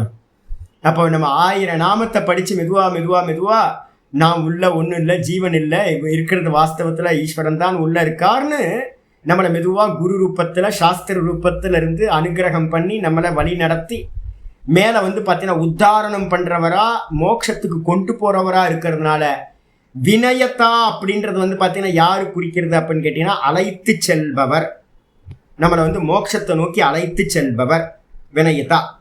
அது வந்து பார்த்தீங்கன்னா நயதாத்துலேருந்து வந்தது. அப்புறம் சாட்சியா அசாட்சியா சுவாமி அப்படின்னு கேட்டினா வினயத்தா சாட்சி இருக்குல்ல, அதை பிரிக்கும் போது வினயத்தா, அதுக்கப்புறம் அசாட்சின்னு பிரிச்சுக்கணும். அசாட்சினா என்ன சுவாமி அப்படின்னு கேட்டிங்கன்னா இருக்கு அசாட்சாத் திரஷ்டா ஆத்மாதிரிக்தம் வஸ்து ந பஷ்யதி இத்தியர்த்தக. அவர் வந்து பார்த்தீங்கன்னா சாட்சி இல்லைங்க. இதுன்னு சொல்கிறீங்க, சாட்சி இல்லையா? ஆமாம், தூக்கத்தில் ஜாகிரதத்தில் வந்து பார்த்தீங்க அப்படின்னா என்ன சொல்கிறோம், உள்ளேருந்து ஜீவபாவத்திலேருந்து எல்லாத்தையும் பார்க்குறோம், இதை பார்க்குறேன் அதை பார்க்குறேன், எல்லாத்தையும் உள்ளேருந்து சாட்சி ரூபத்தில் பகவான் பார்க்குற க்ஷேத்திரஜ ரூபத்தில். அதே சொப்பனத்திலையும் எல்லாத்தையும் பார்க்குறோமா? சொப்பனத்தையும் எல்லாத்தையும் பார்க்குறோம், பகவான் தான் உள்ளேருந்து பார்ப்பவனாக இருந்து பார்க்குறார். அப்போ சாட்சி எங்கே வரும் அப்படின்னு கேட்டிங்கன்னா ஆப்ஜெக்ட் இருக்கும்போது தான் சாட்சின்னு ஒன்று வரும். காட்சிகள் இருந்தால் மட்டும்தான் காட்சிகளுக்கு சாட்சின்னு ஒருத்தர் இருக்க வேண்டியிருக்கு. அதே நேரத்தில் டீப் ஸ்லீப் போனதுக்கு பிறகு என்ன இருக்காங்க? ஒன்றும் இல்லை. அப்போ ஒன்றும் இல்லைய பார்க்குறவனுக்கு சாட்சின்னு சொல்லுவீங்களா? ஏதாவது இருந்தால் தானேங்க சாட்சி. அப்போ ஒன்றும் இல்லைன்னு சொல்கிறவனுக்கு வந்து பார்த்தீங்க அப்படின்னா சாட்சின்னு பேர் வராது. காட்சிகள் இருந்தால் தான் சாட்சி. ஏதோ ஒரு ப்ரோக்ராம் போனால் தான் ஆடியன்ஸ்னு ஒருத்தர், ப்ரோக்ராமே இல்லை அப்படின்னா ஆடியன்ஸ்ன்னு எப்படி வரும்? இப்போ நான் ஏற்கனவே சொல்லியிருக்கேன், சேப்பாக்கம் கிரவுண்டில் வந்து பார்த்தீங்கன்னா நாங்கள் நிறைய நாள் வந்து பார்த்தீங்கன்னா காலையில் போய் உட்காந்துருவோம், அங்கே போய் உட்காந்துட்டு கொஞ்சம் ப்ளே பண்ணுவோம். அதுக்கப்புறம் அந்த சேர்லலாம் போட்டு உட்காந்துட்டு கதை பேசிகிட்டு இருக்கோம். அது சாட்டர்டே சண்டே லீவாக இருந்துச்சுன்னா சண்டே ஃபுல்லாக ஒரு 9 மணி 10 மணிக்கு வரைக்கும் அங்கே தான் கிடப்போம் காலையிலேருந்து. நல்லாயிருக்கும் அந்த ஸ்டேடியம் ரொம்ப நல்லாயிருக்கும் உள்ளுக்குள்ளார. அப்போ நாங்கள் ஸ்டேடியத்தில் வெறும் கிரவுண்டை பார்த்து உட்காந்துருப்போம், வெறும் கிரவுண்டு. இப்போ நமக்கு ஆடியன்ஸுன்னு பேர் வருமா? என்னோடய ஃப்ரெண்டு வந்து ஒரு தியேட்டர் வச்சுருந்தார். அந்த தியேட்டரில் வந்து பார்த்தீங்க அப்படின்னா என்ன பண்ணுவோம் அப்படின்னா ராத்திரி செகண்ட் ஷோலாம் முடிஞ்சதுக்கு பிறகு ஃப்ரீயாக போய் உட்காந்துருப்போம், ஒன்றுமே இருக்க. அப்போ நமக்கு பேர் வந்து பார்த்தீங்கன்னா நம்ம வியூவராக வந்து நமக்கு பேர் வருமா அப்படின்னா வராது. ஏன் அப்படின்னா காட்சி இருந்தால் தான் ஆடியன்ஸு சாட்சி எல்லாம் பேர் வரும். அப்போ ஜாகிரத சொப்பனத்தில் காட்சிகள் இருக்குது. பார்க்கிறவன் ஈஸ்வரன் ஒவ்வொரு தேகத்திலிருந்து எல்லாத்தையும் சாட்சி ரூபத்திலிருந்து பார்க்குறான். அதே வந்து பார்த்தீங்கன்னா சமாதி அவஸ்தையிலையும் டீப் ஸ்லீப்லையும் சுவாமி எப்படி இருக்கார் அப்படின்னா காட்சிகள் இல்லாமல் இருக்கார். அப்போ அவருக்கு என்ன பேர்? டீப் ஸ்லீப்பில் சாட்சின்ற பேர் இல்லை, அசாட்சி. அசாட்சின்னு என்ன அர்த்தம்? சாட்சி இல்லை, நல்லெருவில் நற்றம் பயின்றாடும் நாதனே. டீப் ஸ்லீப்பில் வந்து பார்த்தீங்கன்னா சுவாமி மட்டும் இருக்கார், சுவாமிக்கு அந்நியமாக வேற ஒன்றும் இல்லை. பிரளய காலத்தில் வந்து பார்த்தீங்கன்னா எல்லா திருஷ்யங்களும் எல்லா ஜெகத்தும் சுவாமியின் இடத்துல லயமாயிடுது. அப்போ அவருக்கு சாட்சின்னு இருக்கான்னு கேட்டிங்கன்னா சாட்சின்னு பேர் வராது. அதனால அவருக்கு பேர் அசாட்சி. அதான் வாஸ்தவம். இந்த காட்சிகள் எல்லாம் மாயையினால் உண்டானது. அப்போ சுவாமி வந்து ஏக்கமேவ அத்வித்தீயமாக சதா வந்து எதையும் பார்க்காமல் சொரூபத்திலேயே இருக்கார். அவருக்கு பேர் சாட்சி இல்லை, அசாட்சி. இப்போ நம்ம விவகாரத்தில் இருக்கிறதுனால நம்ம நிலையிலிருந்து அவர் சுவாமி சாட்சியாக இருக்கார்னு நம்ம சொல்கிறோம். வரப்போது உங்களுக்கு இந்த 13வது அத்தியாயத்தில் இந்த சாட்சியை பற்றிலாம் பேச்செல்லாம் வந்து பாஷிக்காரர் எழுதுறார். உண்மையிலே சாட்சி இருக்கா அப்படின்னு கேட்டிங்கன்னா இல்லவே இல்லை. என்ன அப்படின்னு கேட்டிங்கன்னா நம்ம சொல்கிறோம் தீபம் வந்து சாட்சியாக இருக்குது. நம்ம வீட்டில் அப்படி தானே பண்ணியிருக்கோம். நான் எப்போவுமே வந்து பார்த்தீங்கன்னா ரொம்ப கவனமாக இருப்பேன். என்ன பண்ணுவேன்னா வேக்கப் ஆகிட்டேன் அப்படின்னா ஸ்நானம் பண்ணிவிட்டு உடனே தீபத்தை போட்டுருவேன். காலையில் வேக்கப் ஆகிட்டா முதல்ல தீபம் போட்டுருவேன். ஈவினிங் மத்தியானம் ஒரு 3 மணிக்கு ஸ்நானம் பண்ணுறேன்னா ஸ்நானம் பண்ணிவிட்டு உடனே தீபம் போட்டுருவேன். இது எப்போ இந்த தீபம் அணையும் அப்படின்னு கேட்டிங்கன்னா 10 மணிக்கு ராத்திரி வந்து பார்த்தீங்கன்னா நான் படுக்க போகும்போது தீபத்தை அணைச்சிட்டு படுத்துறேன், சாந்தி பண்ணிட்டு. மத்தியானம் வந்து பார்த்தீங்கன்னா படுக்க போகும்போது வந்து பார்த்தீங்கன்னா நான் படுக்க போகிறேன் அப்படின்னு ரெஸ்ட் எடுக்க போகிறேன் அப்படின்னா தீபத்தை சாந்தப்படுத்திட்டு படுத்துறேன். மீதி நேரம்லாம் எதுக்கு சுவாமி தீபம் எரியணும் அப்படின்னு கேட்டிங்கன்னா என்னன்னு கேட்டிங்கன்னா தீப சாட்சி. விராட் வந்து பார்த்தீங்கன்னா இந்த அக்னி ரூபத்தில் விராட் இருக்கார் அப்படின்னு நம்ம சாஸ்திரம் சொல்லுது. அக்னி விராட் ரூபத்தில் பகவான் என்ன இருக்கார்? விராட் ரூபத்தில் அக்னி ரூபத்தில் இருக்கார். அப்போ நான் பண்ணுற எல்லா காரியத்தையும் இப்போ பாடம் எடுத்துக்கிட்டு இருக்கேன். யார் சாட்சி அப்படின்னு கேட்டிங்கன்னா உலகத்தில் இருக்க யாருக்கும் நான் என்ன பண்ணுறேன்னு தெரியாது. ஆனால் சுவாமி வந்து பார்த்தீங்கன்னா அக்னி ரூபத்தில் எனக்கு முன்னாடி இருந்து பார்த்துக்கிட்டே இருக்கார், சதா பார்த்துக்கிட்டே இருக்கார், சாட்சியாக பார்த்துட்டு இருக்கார். சாட்சியா? நான் தான் கல்பனை பண்ணுறேன் சுவாமி சாட்சியாக இருந்து பார்க்குறாருன்னு. தீபம் என்ன பண்ணுது? தீபம் சதா அதோட சுபாவம் பிரகாசம். சூரியன் வந்து தகிக்கிறான், சூரியன் பிரகாசிக்கிறான். சூரியன் பிரகாசிக்கவும் இல்லை, சூரியன் தகிக்கவும் இல்லை. சூரியன் அப்படின்னாவே அவனோட சுபாவமே வந்து பார்த்தீங்கன்னா பிரகாசம். அப்ப சூரியனுக்கு மேல நம்ம என்ன பண்றோம்? ஒரு கர்த்திருவத்தை ஏற்றி வைக்கணும். அவன் பிரகாசிக்கின்றான், இந்த உலகத்தை பிரகாசிக்கின்றான். அக்னியை தொட்டு பார்த்துட்டு அக்னி சுற்றுச்சு. என்ன அக்னி? அக்னிலாம் நம்மளை சுடலை, எந்த ஒரு கர்த்திருவமும் அதனிடத்துல இல்லை. அதோட சுபாவம் தகிப்பு தன்மை. முள்ளு குத்திடுச்சு அப்படின்னா, முள்ளு வந்து உங்களை வந்து குத்துச்சா? முள்ளு காட்டில் இருக்கிற முள்ளு ரோட்ல வந்து குத்துச்சாக்கும். நான் போய் முள்ளை குத்திக்கிட்டேன், முள்ளு குத்தலை. முள்ளுல வந்து பார்த்தீங்கன்னா குத்துற தன்மை வந்து பார்த்தீங்கன்னா அதோட சுபாவம், அது எந்த காரியத்தையும் பண்ணலை. இதே மாதிரி அக்னி, இந்த முள்ளு, இதுக்கப்புறம் சூரியன், இந்த தீபம் இதாக இருக்கிறது நம்ம எல்லாம் என்ன பண்ணுறோம்? அது இடத்துல சாட்சியாக இருக்குது, தீபம்னு ஏற்றி பார்க்குறோம். சூரியன் வந்து பார்த்தீங்கன்னா சூரிய சாட்சியாக இருக்குது, சூரியன் பிரகாசிக்கிறான்றோம். வாஸ்தவத்தில் அதோட சுபாவம். அதே மாதிரி பகவானோட சுபாவம் என்ன அப்படின்னு கேட்டினா சச்சிதானந்தம், வெறும் சைத்தன்ய சுபாவம். திரஷ்டா திருஷி மாத்திரக யோக சூத்திரத்தில் நம்ம பார்த்துருக்கோம். திரஷ்டா என்ன ரூபம்? திருஷி மாத்திரக. திருஷினா என்ன அர்த்தம்? சைத்தன்ய மாத்திரம். பார்க்கிறவன் பார்க்கிறவன் நம்ம சொல்றோமே, பார்க்கிறவர் தான் இல்லை, நம்ம தான் பார்க்கிறவன் சாட்சின்னு பகவான் இடத்துல ஏற்றி பார்க்குறோம். பகவானோட ஒரிஜினல் சுபாவம் என்ன அப்படின்னா பிரகாசம், சைத்தன்யம், அறிவு தான் அவரோட சொரூபம். இந்த பிரகாசம் இந்த அக்னி மாதிரி வந்து பார்த்தீங்கன்னா தீபம் மாதிரி பிரகாசிக்கிறது. தீபம் இந்த உலகத்தை பிரகாசிக்கலை, எனக்கு சாட்சியாலாம் இல்லை, நம்ம தான் ஏற்றி வைக்கிறோம். அப்போ அதே மாதிரி பகவான் வந்து பார்த்தீங்கன்னா வெறும் சைத்தன்ய ரூபத்தில் இருக்கார், வெறும் அறிவா பிரகாசமாக இருக்கார். ஆனால் நம்ம என்ன பண்ணுறோம்? சாட்சி அப்படின்னு அவரை வந்து சொல்கிறோம். எப்போ? காட்சி இருக்கிறதுனால சாட்சி. அப்போ வாஸ்தவத்தில் திரஷ்டா திருஷி மாத்திரக க்ஷேத்திரஜனோட முக்கியமான ரூபம் இது. அப்போ நான் வெறும் அறிவு சைத்தன்யம், அதான் அசாட்சி. சரி, ஏன் அசாட்சின்னு சொல்கிறீங்க? காட்சிகள் இல்லையா என்ன? அப்போ நான் ஆச்சாரியார் சொல்கிறார் ரொம்ப அருமையா, அசாட்சாத். அசாட்சின்னு என்ன அர்த்தம்? அசாட்சாத் திரஷ்டா ஆத்ம வதிரிக்த ஆத்மாதிரிக்தம் வஸ்து ந பஷ்யதி இத்தியர்த்தக. ஏன் சுவாமி அவர் எதையுமே பார்க்கறதுல சாட்சியா இல்லை அப்படின்னா அவருக்கு அந்நியமா வேற வஸ்துக்களே இல்லை. ஆத்ம அதிரிக்தம் வஸ்து ந பஷ்யதி இத்தியர்த்தக. தூக்கத்தில் என்ன பார்க்குறோம்? தூக்கத்தில் வந்து சுவாமியை எப்படி பார்க்குறோம்? நான் சுகமா தூங்குனேன், வேற என்ன இருக்கு?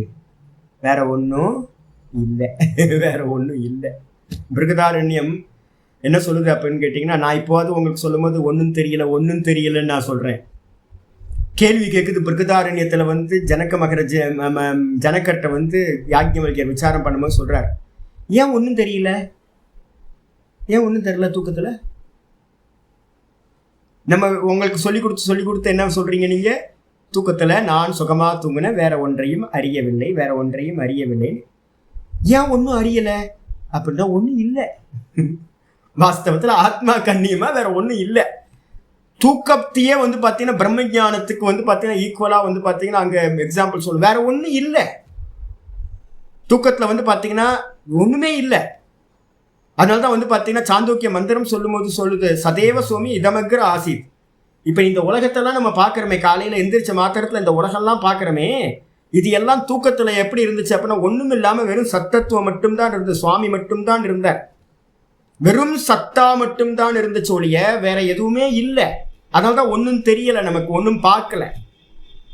அப்போ சுவாமி வந்து தூக்கத்தில் என்னவா இருக்காது அப்படின்னா நள்ளிரலில் நட்டம் பயின்றாடும் நாதனே, நல்லா அவர் மட்டும்தான் இருந்து டான்ஸ் ஆடிக்கிட்டு இருக்கார். தில்லையுள் கூட்டனே தென்பாண்டி நாட்டானே. காரண ரூபத்தில் வந்து என்ன பண்ணுறார்? சுவாமி மட்டும்தான் இருக்கார், வேற யாரும் அங்கே இல்லை, ஏக்கமே அத்விதீயமாக இருக்கார். அதனால காட்சிகள் இல்லை, தனக்கு அந்நியமாக பார்க்கறதுக்கு ஒன்றும் பகவானுக்கு இல்லை. அதனால டீப் ஸ்லீப்பில் சாட்சின்ற தன்மையும் இல்லை, பிரளய காலத்தில் சாட்சின்ற தன்மையும் இல்லை. இதெல்லாம் மாயையினால் உண்டு பண்ணப்பட்டது. அப்போ சுவாமி வந்து பார்த்தீங்க அப்படின்னா எப்போவுமே வந்து பார்த்தீங்கன்னா சாட்சின்ற பேர் இல்லை சுவாமிக்கு. சுவாமி வெறும் சைத்தன்ய ரூபமாக இருக்கார் அப்படின்னு புரிச்சுக்கணும். இதுக்கு அடுத்த நாமம் வந்துடுது. இதெல்லாம் வந்து வியாக்கியானம், இதெல்லாம் நம்ம வந்து பார்க்கணும். இதெல்லாம் வேதாந்தத்தில் வர்றது. 515 நாமம் வந்து பார்த்தீங்கன்னா முகுந்தகா. முகுந்தகனா என்ன சுவாமி அப்படின்னு கேட்டிங்கன்னா முக்தியை கொடுப்பவர். அதான் முகுந்தகா. முகுந்தா முகுந்தா பாடுறோம்ல. முக்திம் ததாதி இது முகுந்தகா. எப்படி இருக்கணும்? விக்கிரக வாக்கியம் சொல்றார் ஆச்சாரியார். முக்திம் ததாதி, முக்தியை கொடுப்பதனால் பகவானுக்கு பேரு முகுந்தகான்னு பேரு. யாராவது கிராமர் ரூல் தெரிஞ்சவங்க சொல்லுவாங்க, என்ன சுவாமி முக்திம் ததாதி இதி முகுந்தகான்றதுக்கு வந்து முக்திம் ததாதி இதி முக்திதகான் தான் இருக்கணும். முக்திதகான் இருக்கணும். முக்தியை கொடுப்பவர் தா ததாதி இதி தா. கொடுப்பவர் அப்படின்னா என்ன அர்த்தம்? தா சத்தா போதும். முக்தியை கொடுப்பவர் முக்தி தகான் தான் இருக்கணும். பகவானுக்கு பேர் முக்தி தகான் இருக்கணும். முகுந்தகன் எப்படி ஆச்சு அப்படின்னு கேட்டிங்கன்னா பிரசோதராதி கணம் அப்படின்னு ஒரு கணத்தை பற்றி நான் சொல்லியிருந்தேன். அதில் என்ன பண்ணுவோம் அப்படின்னா கிராமர் ரூலுக்கு உட்படாமல் சில ஆதேசங்களை பண்ணுவோம். ஆதேசம்னு என்ன அர்த்தம்? ஒரு சில எழுத்துக்களுக்கு பதிலாக வேற ஒன்று அப்ளை பண்ணிக்கிறது. அப்போ முக்திதகான்ற இடத்துல என்ன வந்திருக்கு அப்படின்னு கேட்டிங்கன்னா முகுந்தகான்ற சப்தத்தை வந்து பார்த்தீங்கன்னா பிரசோதராதி கணத்துக்குள்ளார கொண்டு வந்தாச்சு. அதனால் அது பிரமாணமாக ஸ்வீகாரம் பண்ணுறோம். சாது சப்தம். முகுந்தகன்றது தப்பானது இல்லை, அது வந்து ரிஷிமார்களோட காலத்திலிருந்து வந்தது.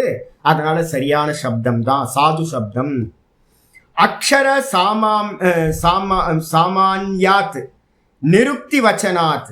ஆக்சுவலாக நிருக்திக்காரர்கள் வந்து பார்த்தீங்கன்னா நிருக்திக்காரர்கள்னா டிக்ஷனரி.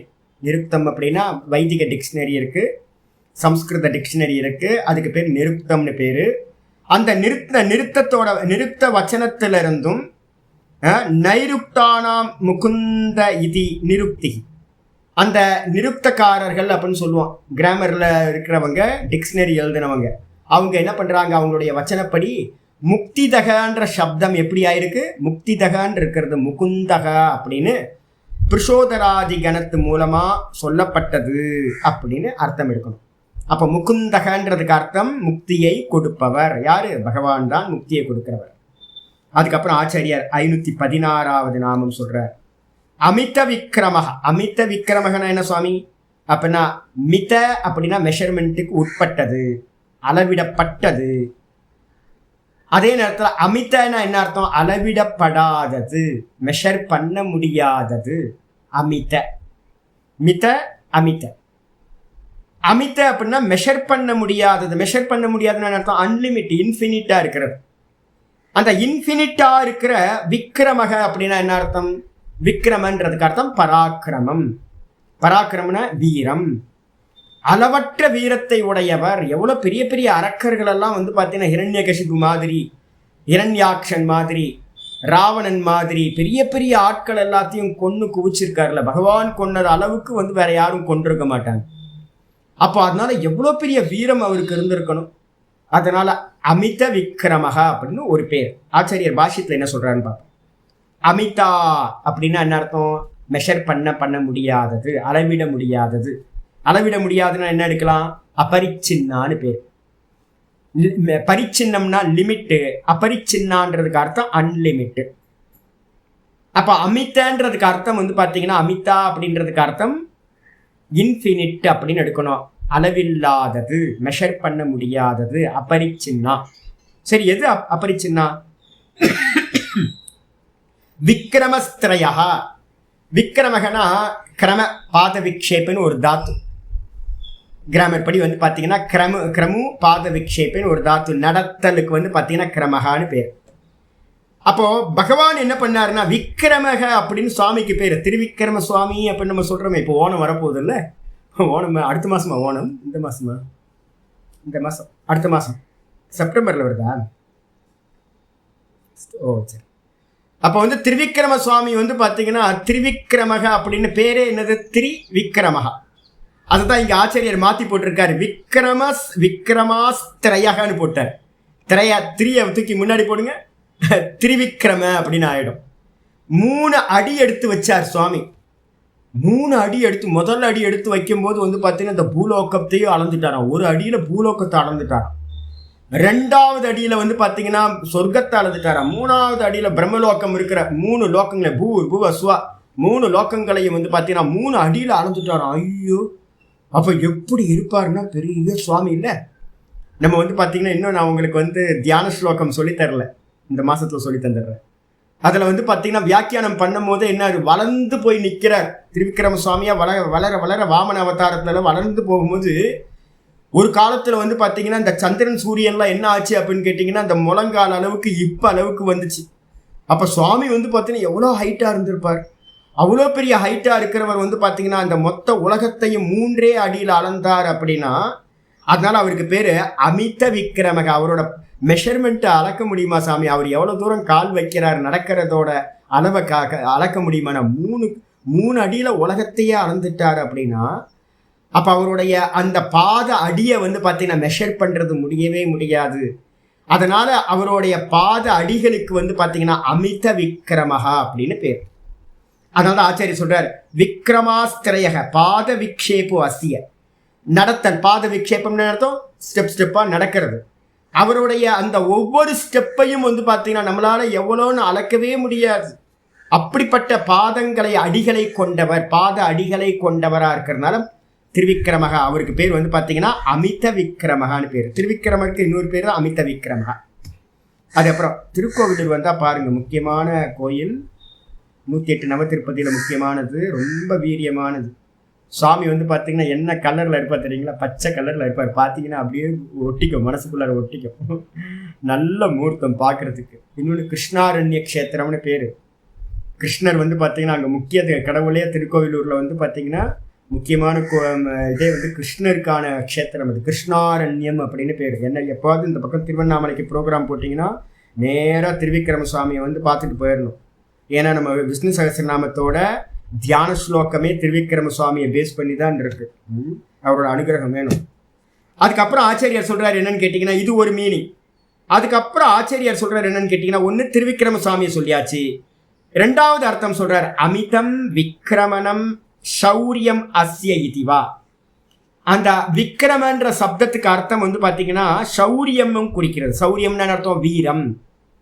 அளவிட முடியாத அமிதம் விக்கிரமணம், அளவிட முடியாத வீரம் இருந்ததுனால, இவரிடம் இருந்ததுனால பகவானுக்கு பேரு அமித விக்கிரமகா அப்படின்னு பேர்.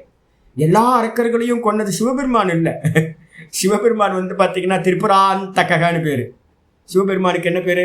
அரக்கர்களை கொன்றவர் அப்படின்னு அவருக்கு பேர் இல்லை. ஏன்னா எனக்கு தெரிஞ்சு அவர் அரக்கர்களையும் கொல்லலை, சும்மா ஒய்ஃபோட வந்து பார்த்தீங்கன்னா டூயிட் பாடிக்கிட்டே இருந்திருக்கார் சதா காலம். ஏன் அப்படின்னா காரணத்தில் இருக்காருல்ல, அம்பாலோட சேர்ந்து இருக்கார். எப்பவுமே வந்து பார்த்தீங்கன்னா பெட்ரூம்லேயே தான் இருக்கார், வெளியிலேயே வர்றதில்லை. இவர் தான் வந்து பார்த்தீங்கன்னா வெளியில் வந்து நிறைய இந்த ஸ்திதி காலத்தில் வந்து இந்த லோக்கத்தோட ஸ்திதிக்காக அநேக அவதாரங்கள் எடுத்து, தசாவதாரங்கள்லையும் எடுத்து எல்லா அவதாரங்கள்லையும் அரக்கர்களை கொன்னு இவர் தான் குவிச்சிருக்கார். அப்போ வந்து பார்த்தீங்க அப்படின்னா இங்கே சொல்லுது போதே சொல்லுது ஏகப்பட்ட வீரம் உடையவராக இருக்கார். சுவாமி என்ன பண்ணார்? சிவபெருமான் என்ன பண்ணார்? சூக்ஷ்ம தேகம் நான் இல்லை டும், ஸ்தூல தேகம் நான் இல்லை டும், காரண தேகமும் நான் இல்லை டும், 3த்துக்கும் பாம்பு வச்சுட்டு நீதான் பிரம்மஸ்வரூப்பம்னு ஆக்கிவிட்டார். அவ்வளோதான். அவர் வந்து மொத்தமாக வந்து பார்த்தீங்கன்னா எரேஸ் பண்ணுறவர் அவர். இவர் வந்து பார்த்தீங்கன்னா ஒவ்வொரு அரக்கர்களாக கொலை பண்ணிக்கிட்டு இருந்தார். சுவாமி பார்த்தாரு, ஒவ்வொரு அரக்கர்களாக எதுக்கப்பா கொலை பண்ணுறது, மொத்தமாக இல்லாமல் பண்ணுறது. 3 திரிபுரம்னு சொல்லக்கூடிய 3 தேகத்தையும் இல்லாமல் பண்ணி மோட்சத்தை கொடுக்குறவர் அவர். அப்போ அதனால வந்து பார்த்தீங்கன்னா இவர் என்ன பண்ணுறாரு? அளவில்லாத வீரத்தை உடையதுனால இவருக்கு பேர் அமித விக்கிரமகான்னு பேர். 2 மீனிங் இதுக்கு சொல்லியாச்சு. அதுக்கப்புறம் 517வது நாமம் அம்போ நிதிகி அப்படின்னு பேர். அம்போ நிதிகினா என்ன சுவாமி அர்த்தம் அப்படின்னு கேட்டிங்கன்னா ஆச்சாரியார் வந்து 2 மீனிங் இதுக்கும் சொல்கிறார். அம்போ நிதிகினா என்ன அர்த்தம்? கடலுக்கு பேர் வந்து பார்த்தீங்கன்னா அம்போ நிதின்னு பேர். எல்லா ஜலத்துக்கும் சோர்ஸாக இருக்கிறது. நிறைய நதிகள்லாம் இருக்குது, குளங்கள் இருக்குது, ஊருக்குள்ளார ஏரி இருக்குது, குளம் இருக்குது, நதிகள் இருக்குது. இது எல்லாம் எங்கேருந்து உண்டாச்சு அப்படின்னு கேட்டிங்கன்னா எல்லாம் வந்து பார்த்தீங்க அப்படின்னா சமுத்திரத்திலிருந்து தான் உண்டாகும். நான் போன வாரம் கூட ஒரு வீடியோ பார்த்தேன். ஒரு சைக்ளோன் வந்து பார்த்தீங்கன்னா சமுத்திரத்தில் கிரியேட் ஆகிறது. ஜலத்தை வந்து பார்த்தீங்கன்னா அப்படியே கடலில் இருக்கிற ஜலம் வந்து அப்படியே உறிஞ்சு ஸ்ட்ரா போட்டு உறிஞ்சுற மாதிரி மேகத்துக்கு போகுது. பிரம்மாண்டமாக வந்து பார்த்தீங்கன்னா தூரத்தில் ஒரு ஃப்ளைட்டில் இருந்து வீடியோ எடுத்திருக்கான். பார்க்குறதுக்கு ஆச்சரியமாக இருக்குது. இந்த தண்ணி தான் வந்து பார்த்தீங்கன்னா மேகம் குடிக்குது. மேகம் குடிச்சு மேகம் வந்து வேற எங்கேயோ ட்ராவல் பண்ணி போய் ஊருக்குள்ளார போய் மழையா பெய்யுது. ஆச்சரியமா இருக்கு.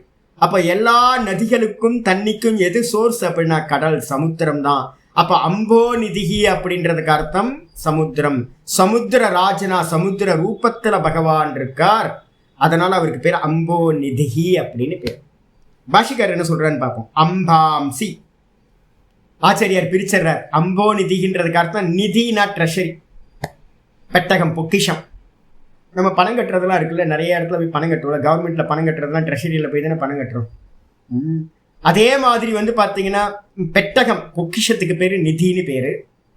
அந்த பொக்கிஷம் வந்து ஒரு அறையில் இருக்கும்ல, பொக்கிஷ அறை அப்படி தானே சொல்கிறோம். சரி, சுவாமி வந்து பார்த்தீங்கன்னா பொக்கிஷ அறையா. அந்த பொக்கிஷத்தில் என்னெல்லாம் சுவாமி இருக்கும் அப்படின்னு கேட்டால் அம்பாம்சி அப்படின்னு பொக்கிஷம் இருக்கு. நம்ம சொல்கிறோம்ல, பணம் வைக்கிற பொக்கிஷ அறை, நகைகள் ஆபரணங்கள் வைக்கிற பொக்கிஷ அறை.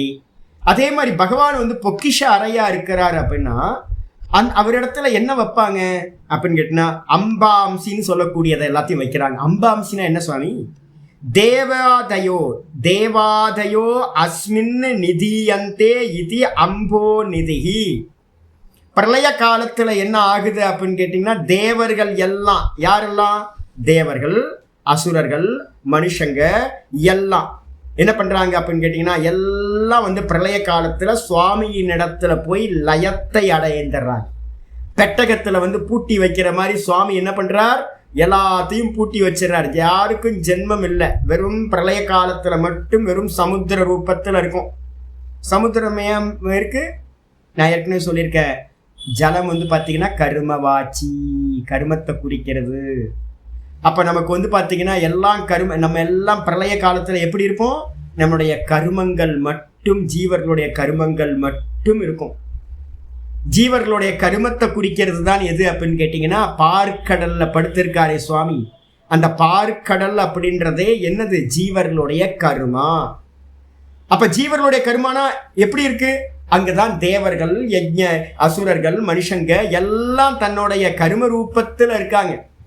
பலன் ஆகும்போது தான் தேவர்களா பிறக்கிறது, மனுஷங்களா பிறக்கிறதுலாம் மாறி மாறி தேகங்கள் எடுக்கிறோம். அப்ப பிரளய காலத்துல எல்லாம் வெறும் ஜலமா கர்ம ரூபத்துல வந்து பாத்தீங்கன்னா இருக்கிறதுனால அம்பாம்சின்னு பேரு. எல்லா ஜீவர்களுக்கும் பொதுவான பேர் வந்து பாத்தீங்கன்னா ஜலவாச்சி, ஜீவர்களை குறிக்கிறது, கர்ம ரூபத்துல இருக்கிற ஜீவர்கள் பிரளய காலத்துல. அதனால வந்து பாத்தீங்கன்னா நிதினா பணம் வந்து எப்படி ட்ரெஷர்ல பூட்டி வைக்கிறோமோ அதே மாதிரி நம்மளை எல்லாத்தையும் அந்த காரணத்துல பூட்டி வச்சிருக்கு. பிரளயம் முடிஞ்சதுக்கு பிறகு வந்து பாத்தீங்கன்னா எல்லாம் திரும்ப உண்டாயிடும். எங்கேயோ பகவத்கீதையில இதை படிச்ச மாதிரி தெரியுதா? 8வது அத்தியாயத்துல வந்து பாத்தீங்கன்னா படிக்கும் போதே ஆச்சாரியார் லாஸ்ட்ல சொல்றார் என்னன்னு கேட்டீங்கன்னா, என்னது ஏதோ ஒரு ஸ்லோகம் படிச்சோம்ல, அது இல்லை, வேற ஏதோ ஒன்று படித்தோம். முடிவில் வந்து பார்த்தீங்கன்னா என்னது லயமாகிறது வந்து பார்த்தீங்கன்னா பிரம்ம புவனா லோக்காக புனராவர்த்தினோர்ஜுன மாமுபேத்தியம். அது இல்லை, சகஸ்திர யுக பரியந்தம் அகரியத் பிரம்மனோ விதுகு ராத்திரிம் யுக பரியந்தாம் அதோ ராத்திரி விதோகம். இல்ல அதுக்கு அடுத்த ஸ்லோகமே இருக்கு. அவ்யக்தாது வியக்தய அவ்யக்தாதய சர்வாக அவ்யக்தாது வியக்தய சர்வாக பிரபவந்தி அகராகமே ராத்திரியாகமே பிரலீயந்தே தத்ரைவ அவ்யக்த சஞ்ஞகே. 7ல் வந்து பார்த்தீங்கன்னா 18, அதுக்கப்புறம் இதில் 19, 18, 19 பூத்த கிராம சயேவாயம் பூத்வா பூத்வா பிரலீயத்தே. ஒவ்வொரு இதுலேயும் கிரியேஷன் நடக்கும் போதெல்லாம் வந்து பார்த்தீங்கன்னா வெளியில எல்லாம் தெரியுது, வியக்தமாகுது, வெளிப்படுது. நம்ம தேகங்கள்லாம் வெளிப்பட்டுருச்சு. அதுக்கப்புறம் பிரளய காலத்தில் என்ன ஆகுது? பூத்வா பூத்வா பிரளீயத்தை, உண்டாயி ஒவ்வொரு கிரியேஷனும் உண்டாயி திரும்ப என்ன ஆகுது? எல்லாம் லயமாயிடுது. ராத்திரியாகமே அவசப்பார்த்த பிரபவத்தியகராகமே, வசமில்லாம எல்லா ஜீவர்களும் போய் லயத்தை அடையிறோம். சுவாமியின் இடத்துல தான் போய் லயம் அடையிறோம். அப்ப எல்லாம் சுவாமியின் இடத்துல லயமாகிறதுனால அவர் வந்து ஒரு பொக்கிஷம் மாதிரி, ஒரு பெட்டகம் மாதிரி, அறை மாதிரி, ஒரு வேலட் மாதிரி, அதுக்குள்ளார எல்லாம் போயிடணும். திரும்ப வந்து பார்த்தீங்கன்னா அங்கிருந்து தான் வெளியில வரும். அப்ப சுவாமி வந்து பார்த்தீங்கன்னா அம்போ நிதிகின்னு பேர். நிதினா வேலட்டுன்னு வச்சுக்கோங்க. அதுக்குள்ளார இருக்கிற பணம் மாதிரி ஜீவர்களுடைய கர்மா எல்லாம் அங்க போய் கர்ம ரூபத்துல இருக்கிறதுனால அம்போ நிதிகின்னு பேரு. என்ன அருமையான அர்த்தம் தெரியுங்களா? இது ரொம்ப இன்னைக்கு காலையில யோக சூத்திரத்துல படிச்சுக்கிட்டு இருக்கோம்ல, பரிதிருஷ்டா அப்பரிதிருஷ்டாஹா பார்த்துட்டு இருக்கோம்ல. தூக்கத்துல வந்து பாத்தீங்க அப்படின்னா இருக்கிற அந்த சித்தத்துல என்ன இருக்கு? வெளிப்படாம எல்லாம் இருக்கு. என்னெல்லாம் இருக்கும்? ஜீவர்களுடைய கர்மா சேஷ்டான்னு சொன்னோம் பார்த்தீங்களா, கர்மாக்கள் எல்லாம் அதுக்குள்ளதான் இருக்கும். பரிணாமம், சேஷ்டா, புண்ணிய பாப்பம் எல்லாம் அதுக்குள்ளதான் இருக்கு, மறைஞ்சிருக்கு சுவாமியின் இடத்துல. திரும்ப வந்து பார்த்தீங்கன்னா இது எப்படி சுவாமி தெரியும்? டெய்லி காலையில ராத்திரியில் நடக்கிறது தான் நமக்கு. ராத்திரியில போய் ஒன்றும் தெரியலன்னு எங்க போய் தூங்குறோம்? சுவாமியின் இடத்துல போய் லயமாயிடுறோம். தேவன் தூங்குனாலும் சுவாமியின் இடத்துல போய் தூங்கிடுவான், அசுரன் தூங்குனாலும் தூங்கிடுவான், நம்ம மனுஷங்க தூங்கினாலும் நான் சுகமா தூங்கினா ஒன்றும் தெரியலன்று தூங்கிடுவோம். அதே மாதிரி அனிமல்ஸா இருக்கிறது தூங்கினாலும் அப்படிதான். அப்போ வந்து எல்லா ஜீவராசிகளும் தன்னுடைய தன்மையை விட்டுட்டு சுவாமியின் இடத்துல டெய்லி தூக்கத்துல போய் லயமாகுது. அதே மாதிரி பிரளய காலத்திலையும் சுவாமியின் இடத்திலேயே லயமாகுது. அப்ப எங்க போறோம்? நம்ம எல்லாம் ஜீவர்களுடைய கர்மா இருக்குல்ல, கர்ம ரூபத்துல பீஜ ரூபத்துல போயிருப்போம்.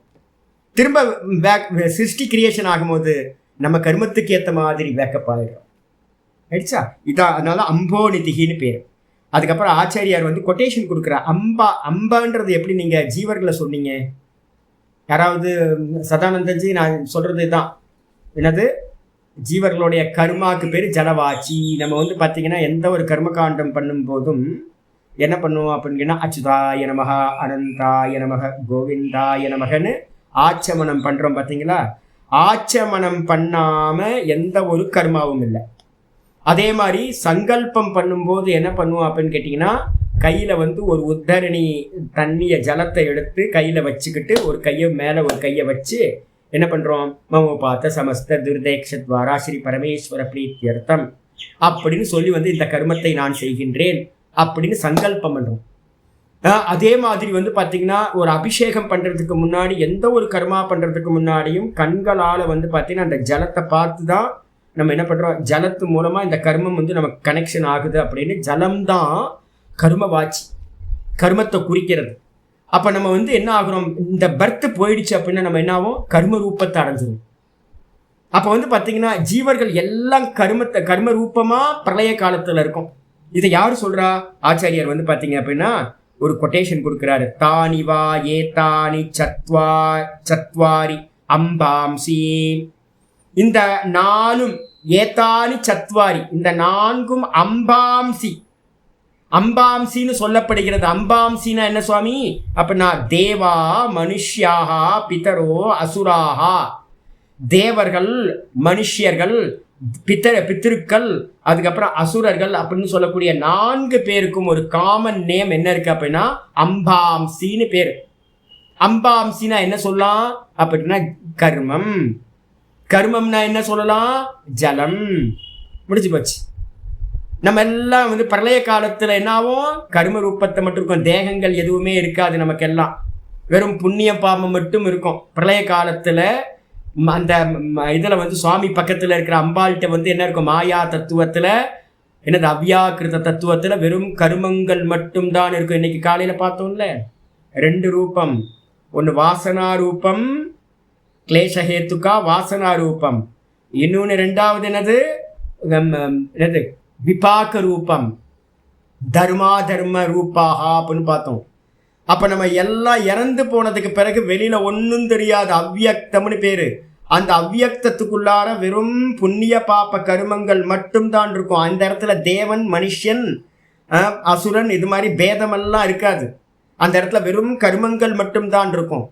அந்த கருமங்களை இண்டிகேட் பண்றது தான் வந்து பார்த்தீங்கன்னா ஜலம் அப்படின்னு சொல்லக்கூடியது அம்பாம்சின்னு பேர். அப்போ கருமங்களை தான் நம்ம அம்பாம்சின்னு சொல்றோம். ஆயிடுச்சா? அப்போ அந்த 4 அப்படின்னு ஸ்ருதி சொல்லுது. அம்பாம்சின்னு இந்த 4 பேரோட கருமங்களுக்கு பேரு அப்படின்னு அம்பாம்சின்னு பேருன்னு சொல்லுது. அதுக்கப்புறம் இந்த அர்த்தத்தை விட்டதுக்கு பிறகு அடுத்தது சொல்லுங்க. சாகரோவா. சாகரத்துக்கு பேரும் அம்போநிதின்னு பேரு. சாகரம்னு என்னது அப்படின்னு கேட்டிங்கன்னா ஆச்சாரியர் கொட்டேஷன் கீதால இருந்து சொல்ற, சரசாமஸ்மி சாகரக. நான் வந்து பார்த்தீங்கன்னா ஜல தத்துவங்கள் எங்கெல்லாம் ஜலம் இருக்கோ, என்னது கிணத்துல இருந்து ஆரம்பிச்சு கிணறு, குளம், ஏரி, நதி அப்படின்னு எதெல்லாம் இருக்கோ அதுல நான் சாகரமா கடலா இருக்கின்றேன் பகவான் சொல்லியிருக்கார். ஏன் அப்படின்னு கேட்டீங்கன்னா, கடல்ல இருந்து தான் என்ன ஆகுது, மேகங்களுக்கு தண்ணி போகுது, மேகங்கள் வந்து பார்த்தீங்கன்னா மழையா பெய்யுது, அதுதான் கிணத்து தண்ணி, ஆற்று தண்ணி, குளம் தண்ணி எல்லாத்துக்கும் சோர்ஸா இருக்கிறது. அதனால அந்த சோர்ஸா இருக்கக்கூடிய கடலா நான் இருக்கேன். எந்த காலத்துல போனாலும் என்ன பண்ணணும், சமுத்திரராஜன். நாங்கெல்லாம் எந்த சமுத்திரத்துக்கு போனாலும் முதல்ல வந்து ஒரு நமஸ்காரத்தை போட்டுறது, சாஷ்டாங்க நமஸ்காரத்தை போட்டு சுவாமி அப்பா அப்படின்ற சமுத்திரராஜனா வந்து அப்பா இருக்காரு. என்ன பண்றது, போய் ஃபர்ஸ்ட் ஆச்சமனத்தை பண்ணி, உப்பு தண்ணியா இருக்கும் ஆச்சமனத்தை பண்றது, ஆச்சமனத்தை பண்ணி புரோக்ஷனம் பண்ணிக்கிட்டு ஒரு நமஸ்காரம் பண்ணிட்டு வந்து ஒரு முங்கி எழுந்திரிச்சிங்கன்னா பாப்பம் எல்லாம் நாசமாகும். அதனால வந்து கடலா சுவாமி இருக்கார் அப்படின்னு சொல்லியாச்சு. இது பகவத் வச்சனாத். இவ்வாறு பகவானோட வச்சனமும் பகவத்கீதையில சொல்லப்பட்டிருக்கு. அதுக்கு அடுத்த நாமம் சொல்றாரு அனந்தாத்மா அப்படின்னு அடுத்த பேர். அனந்தாத்மானா என்ன சொல்றது அப்படின்னா, அனந்தாத்மானா எல்லை இல்லாதவர் அப்படின்னு சொல்லலாம். அவருக்கு வந்து அன்லிமிட்டானவர். எல்லை இல்லாதவருக்கு சத்தியம் ஞானம் அனந்தம். அனந்தாத்மான்றதுக்கு அர்த்தம் என்னது அப்படின்னா, சத்தியம் ஞானம் அனந்தம் பிரம்மன்னு சொல்றோம். சத்தியம்னா வெறும் எக்ஸிஸ்ட், அதுக்கப்புறம் பியூர் எக்ஸிஸ்டா இருக்கிறது. அதுக்கப்புறம் சத்தியம் ஞானம்ன்றதுக்கு அர்த்தம் பியூர் நாலேஜ் அவேர்னஸ். அதுக்கப்புறம் அனந்தம்ன்றதுக்கு அர்த்தம் என்ன அப்படின்னு கேட்டிங்கன்னா அன்லிமிட்டு அப்படின்னு பேர். அப்போ பகவான் வந்து பார்த்தீங்கன்னா சத்தியம் சத்தியமாக இருக்கார், ஞானமாக இருக்கார். சுவாமிதான் வந்து பார்த்தீங்கன்னா எல்லை இல்லாதவரா அனந்தமாக இருக்கார், அனந்த சுரூபமாக இருக்கார். அது சுத்த பிரம்மத்தை குறிக்கிறது, அனந்தாத்மா அப்படின்னு பேர். சரி, அப்போ போன பேர் என்ன குறிக்குது அப்படின்னா ஈஸ்வரனை குறிக்கிறது. பிரளய காலத்தில் ஈஸ்வரன் வந்து பார்த்தீங்கன்னா பார்க்கடலில் படுத்திருக்காருல, அதுக்கு வந்து பார்த்தீங்கன்னா ஈஸ்வர தத்துவம்னு பேர் அந்த இடத்துல ஆயிடுச்சா. அப்போ இங்கே வந்து அனந்தாத்மா ஆச்சாரியர் பாஷ்யத்தில் போடுறாரு என்னன்னா, தேசத்தக காலத்தக வஸ்துதஸ்ச அபரிச்சின்னத்வாத் அனந்தாத்மா. ஒன்றை நம்ம லிமிட் பண்ணுறதுக்கு வந்து பார்த்தீங்கன்னா எதில் லிமிட் பண்ணலாம்? சுவாமி வந்து பரமஹம்சானந்தா எங்கே இருக்கார்? திருவண்ணாமலையில் இருக்கார். அப்போ என்ன அர்த்தம்? அவர் வேற எங்கேயும் இல்லை, திருவண்ணாமலையில் தான் இருக்கார். அப்போ தேசத்தினால வந்து பார்த்தீங்கன்னா பரமஹம்சானந்தான்ற சரீரம் என்னாச்சு, தேசத்தினால லிமிட் ஆகிப்போச்சு. ஒவ்வொருத்தரையும் ஒவ்வொரு ஊரில் இருக்கார். சதானந்தம் வந்து பார்த்தீங்க அப்படின்னா சென்னையில் இருக்கார், ஜெயாமா சென்னையில் இருக்காங்க, ஜெயந்தி அம்மா ஆவடியில் இருக்கிறாங்க, தனமாமி வந்து பார்த்தீங்கன்னா பெங்களூரில் இருக்காங்க, சுவாமிநாதன் ஹைதராபாத்தில் இருக்கார், அருண் வந்து பார்த்தீங்கன்னா யூஎஸ்லேருந்து பாடம் கேட்டுக்கிட்டு இருக்கார். ஒவ்வொருத்தரையும் நம்ம வந்து பார்த்தீங்கன்னா அங்கங்கன் தேசத்தில். அப்போ என்ன அர்த்தம்? வேற எங்கேயும் இல்லை. அப்போ நம்ம எல்லாம் தேகம் எல்லாம் என்ன ஆயிடுச்சு, லிமிட், தேசத்தக லிமிட். ஒரு ஸ்பேஸில் வந்து பார்த்தீங்கன்னா லிமிட் ஆகிட்டோம். வஸ்துக்கள் எல்லாமே அதுதான். திருவண்ணாமலை எங்கே இருக்குது? திருவண்ணாமலையில் தான் இருக்குது. சென்னையிலலாம் இல்லை, இமயமலையிலலாம் இல்லை, கொச்சியிலலாம் இல்லை, பெங்களூரில் இல்லை. எங்கே இருக்குது? திருவண்ணாமலையில் தான் இருக்குது. லிமிட் ஆகிடுச்சு. அதே மாதிரி வந்து பார்த்தீங்கன்னா காலத்தக எல்லாத்துக்கும் ஒரு காலம் இருக்குல்ல. பரமஹம்சானந்தாக்கு டேட் ஆஃப் பர்த் இருக்குது, டேட் ஆஃப் டெத் இருக்குது. வந்தார் போனார், எல்லாரும் வந்தாங்க போனாங்க. இந்த மொத்த ஜெகத்தும் என்ன ஆகிடும், வந்துச்சு போச்சு. பிரளய காலத்தில் எல்லாம் இல்லாமல் போயிடும். அதுக்கப்புறம் காலத்தினால லிமிட் இந்த மொத்த ஜெகத்தும். அதுக்கப்புறம் வஸ்து தஸ்ச, வஸ்து தக அப்படின்னா என்ன அர்த்தம்? இந்த பொருள் டேபிள் வந்து பார்த்தீங்கன்னா லேப்டாப் இல்லை, லேப்டாப் வந்து பார்த்தீங்கன்னா மானிட்டர் இல்லை, மானிட்டர் வந்து பார்த்தீங்கன்னா செல்ஃபோன் இல்லை, மலை வந்து வீடு இல்லை, வீடு மலை இல்லை. அப்போ வந்து பார்த்தீங்கன்னா பரமஹம்சானந்தா வந்து பார்த்தீங்கன்னா சித்ராமா இல்லை, சித்ராமா வந்து பார்வதி அம்மா இல்லை, பார்வதி அம்மா ஸ்ரீதரன் இல்லை, ஸ்ரீதரன் வந்து சுந்தரா தேவி இல்லை. இது மாதிரி ஒவ்வொருத்தரையும் இவங்க அவங்க இல்லை அப்படின்னு நம்ம சொல்கிறோமா? ஏன்னா தேகத்தில் வந்து பார்த்தீங்கன்னா இது வேற அது வேற அப்படின்னு வஸ்துவை வச்சுக்கிட்டு, மேட்டரில் வச்சுக்கிட்டு நம்ம இது வேற அது வேறன்னு பண்ணுறோம். இது வேற அது வேறன்னு பண்ணிட்டாவே லிமிட் ஆகிடும். அப்போ டைம் ஸ்பேஸ் மேட்டரில் நம்ம என்ன பண்ணுறோம், இந்த உலகத்தில் இருக்கிற சர்வமும் லிமிட் பண்ணப்பட்டிருக்கு. மொத்த ஜெகத்துமே வந்து பார்த்தீங்கன்னா காலத்தினால பகுக்கப்பட்டிருக்கு. அதனால வந்து பார்த்தீங்கன்னா ஒரே ஒரு தத்துவம் வந்து தேசத்தாலும் காலத்தாலும் வஸ்துவாலும் அபரிச்சின்னம் அப்படின்னா லிமிட் பண்ணப்படாதது எதுவோ அவர் தான் வந்து பார்த்தீங்கன்னா பகவான். அப்போ பகவானுடைய சொரூபம் என்னது? அனந்தாத்மா அப்படின்னு, எல்லையில்லாத சொரூபத்தை உடையவர் அப்படின்னு பேர். இதுக்கப்புறம் 519வது நாமம் மகோததிஷயா. மகோததிஷயகன என்ன சுவாமி அர்த்தம் அப்படின்னு கேட்டிங்கன்னா, பிரளய காலத்தில் வந்து பார்த்தீங்கன்னா என்ன இருக்கும், நம்ம சொல்கிறோமே பார்க்கடலில் சைனித்திருக்கான்னு நம்ம சொல்கிறோம்ல. வாஸ்தவத்தில் பார்க்கடல் என்னன்னு தெரியாமல் இப்போதான் நம்ம சொன்னோம். சமுத்திரம்ன்றது ஜலம், ஜலம்னா என்ன அர்த்தம்? எல்லா ஜீவர்களும் பிரளய காலத்தில் வெறும் கர்ம ரூபமாக இருக்கும். கர்மம் தான் கடல். ஒரு ஓமை சொல்லப்பட்டிருக்கு, ஒரு திருஷ்டாந்தமாக சொல்லப்படுது. ஜீவர்களுடைய கருமத்துக்கு மேல என்ன படுத்திருக்கார் சுவாமி? எதுல படுத்திருக்கார்? பாம்பு மேல. பாம்பு எதை குறிக்கிறது அப்படின்னா, பாம்பு எதை குறிக்கிறது? பிராணன். அந்த பிராணனுக்கு மேல யார் இருக்கா? சுவாமி வந்து பார்த்தீங்கன்னா படுத்திருக்கார். இப்ப நம்மள்ட்ட என்னது? நம்மளுடைய கர்மா. அந்த கர்மத்துக்கு மேல பிராணன். அந்த பிராணனுக்கு மேலதான் சுவாமி சைத்தன்ய ரூபத்தில் இருக்கார். நம்ம தேகமே அப்படிதான் இருக்கு. பார்க்கடல்ல வந்து பார்த்தீங்கன்னா பள்ளி கொண்டவரா இருக்கார் சுவாமி. அதுதான் வந்து பார்த்தீங்கன்னா மகோததிசயா அப்படின்னு பேர். பார்க்கடலில் பள்ளி கொண்டவர் அப்படின்னு தமிழ் அழகா எழுதிக்கலாம். பிரளய கால பெருங்கடலில் பருத்திருப்பவர் நான் சொல்லியிருக்கேன். ஆனா என்ன பண்ணலாம்? பார்க்கடலில் பள்ளி கொண்டவர். பார்க்கடல் எது அப்படின்னு கேட்டீங்கன்னா ஆச்சாரியார் சொல்றாரு, சங்கிருத்திய சர்வபூதானி ஏகார்ணவம் ஜகத்கிருத்வா. ஐயோ, இன்னும் அருமையான பாஷை. சங்கிருத்திய சர்வபூதானி, பிரளய காலத்துல எல்லா ஜீவராசிகளையும், இந்த கிரியேஷன் மொத்தத்தையும் என்ன பண்றார்? அசுரர்கள், தேவர்கள், அம்பாம்சின்னு ஏற்கனவே சொல்லியாச்சு. தேவர்கள், அசுரர்கள், மனுஷியர்கள், கீழே இருக்கிற எத்தனை கோட்டி ஜீவராசிகள் இருக்கோ எல்லாத்தையும் என்ன பண்றார்? சங்கிருத்தியா அப்படின்னா சம்ஹாரம் பண்ணி எல்லாத்தையும் ஸ்வாகா பண்ணிட்டு என்ன பண்றார்? ஏகார்ணவம் ஜகத்து கிருத்துவா. ஏகார்ணவம் அப்படின்னா ஒரே சமுத்திரமா பண்ணாராம். என்ன சமுத்திரம்? கர்மம். எல்லாத்தையும் கர்மா ரூபம் ஆக்கிட்டார். சஞ்சித கர்மா எல்லாத்தையும் கர்ம ரூபம் ஆக்கிட்டார். ஏகார்ணவம் கிருத்துவா, ஒரே கடல் மாதிரி ஒன்று பண்ணிட்டார். கடல்னா என்ன அர்த்தம்? கர்மா. ஜீவர்களோட கர்மா மட்டும் மிச்சம் இருக்கு. பிறவி கடல் நம்ம சொல்றோம் பாத்தீங்களா? பிறவிதான் கடல். அப்ப வந்து பாத்தீங்கன்னா எல்லா ஜீவர்களுடைய கர்மமும் ஒன்னாக்கி ஏகார்ணவம் கிருத்துவான்னு என்ன அர்த்தம்? அந்த ஜகத்தையே ஒரு ஜலமா பண்ணி அந்த ஜலத்துல வந்து அதிசயத்தே, அந்த ஜலத்துக்கு மேல ஆதாரமா அதுக்கு மேல வந்து பாத்தீங்கன்னா சுவாமி அழகா பள்ளி கொண்டிருக்க. என்ன அருமையான வர்ணனை.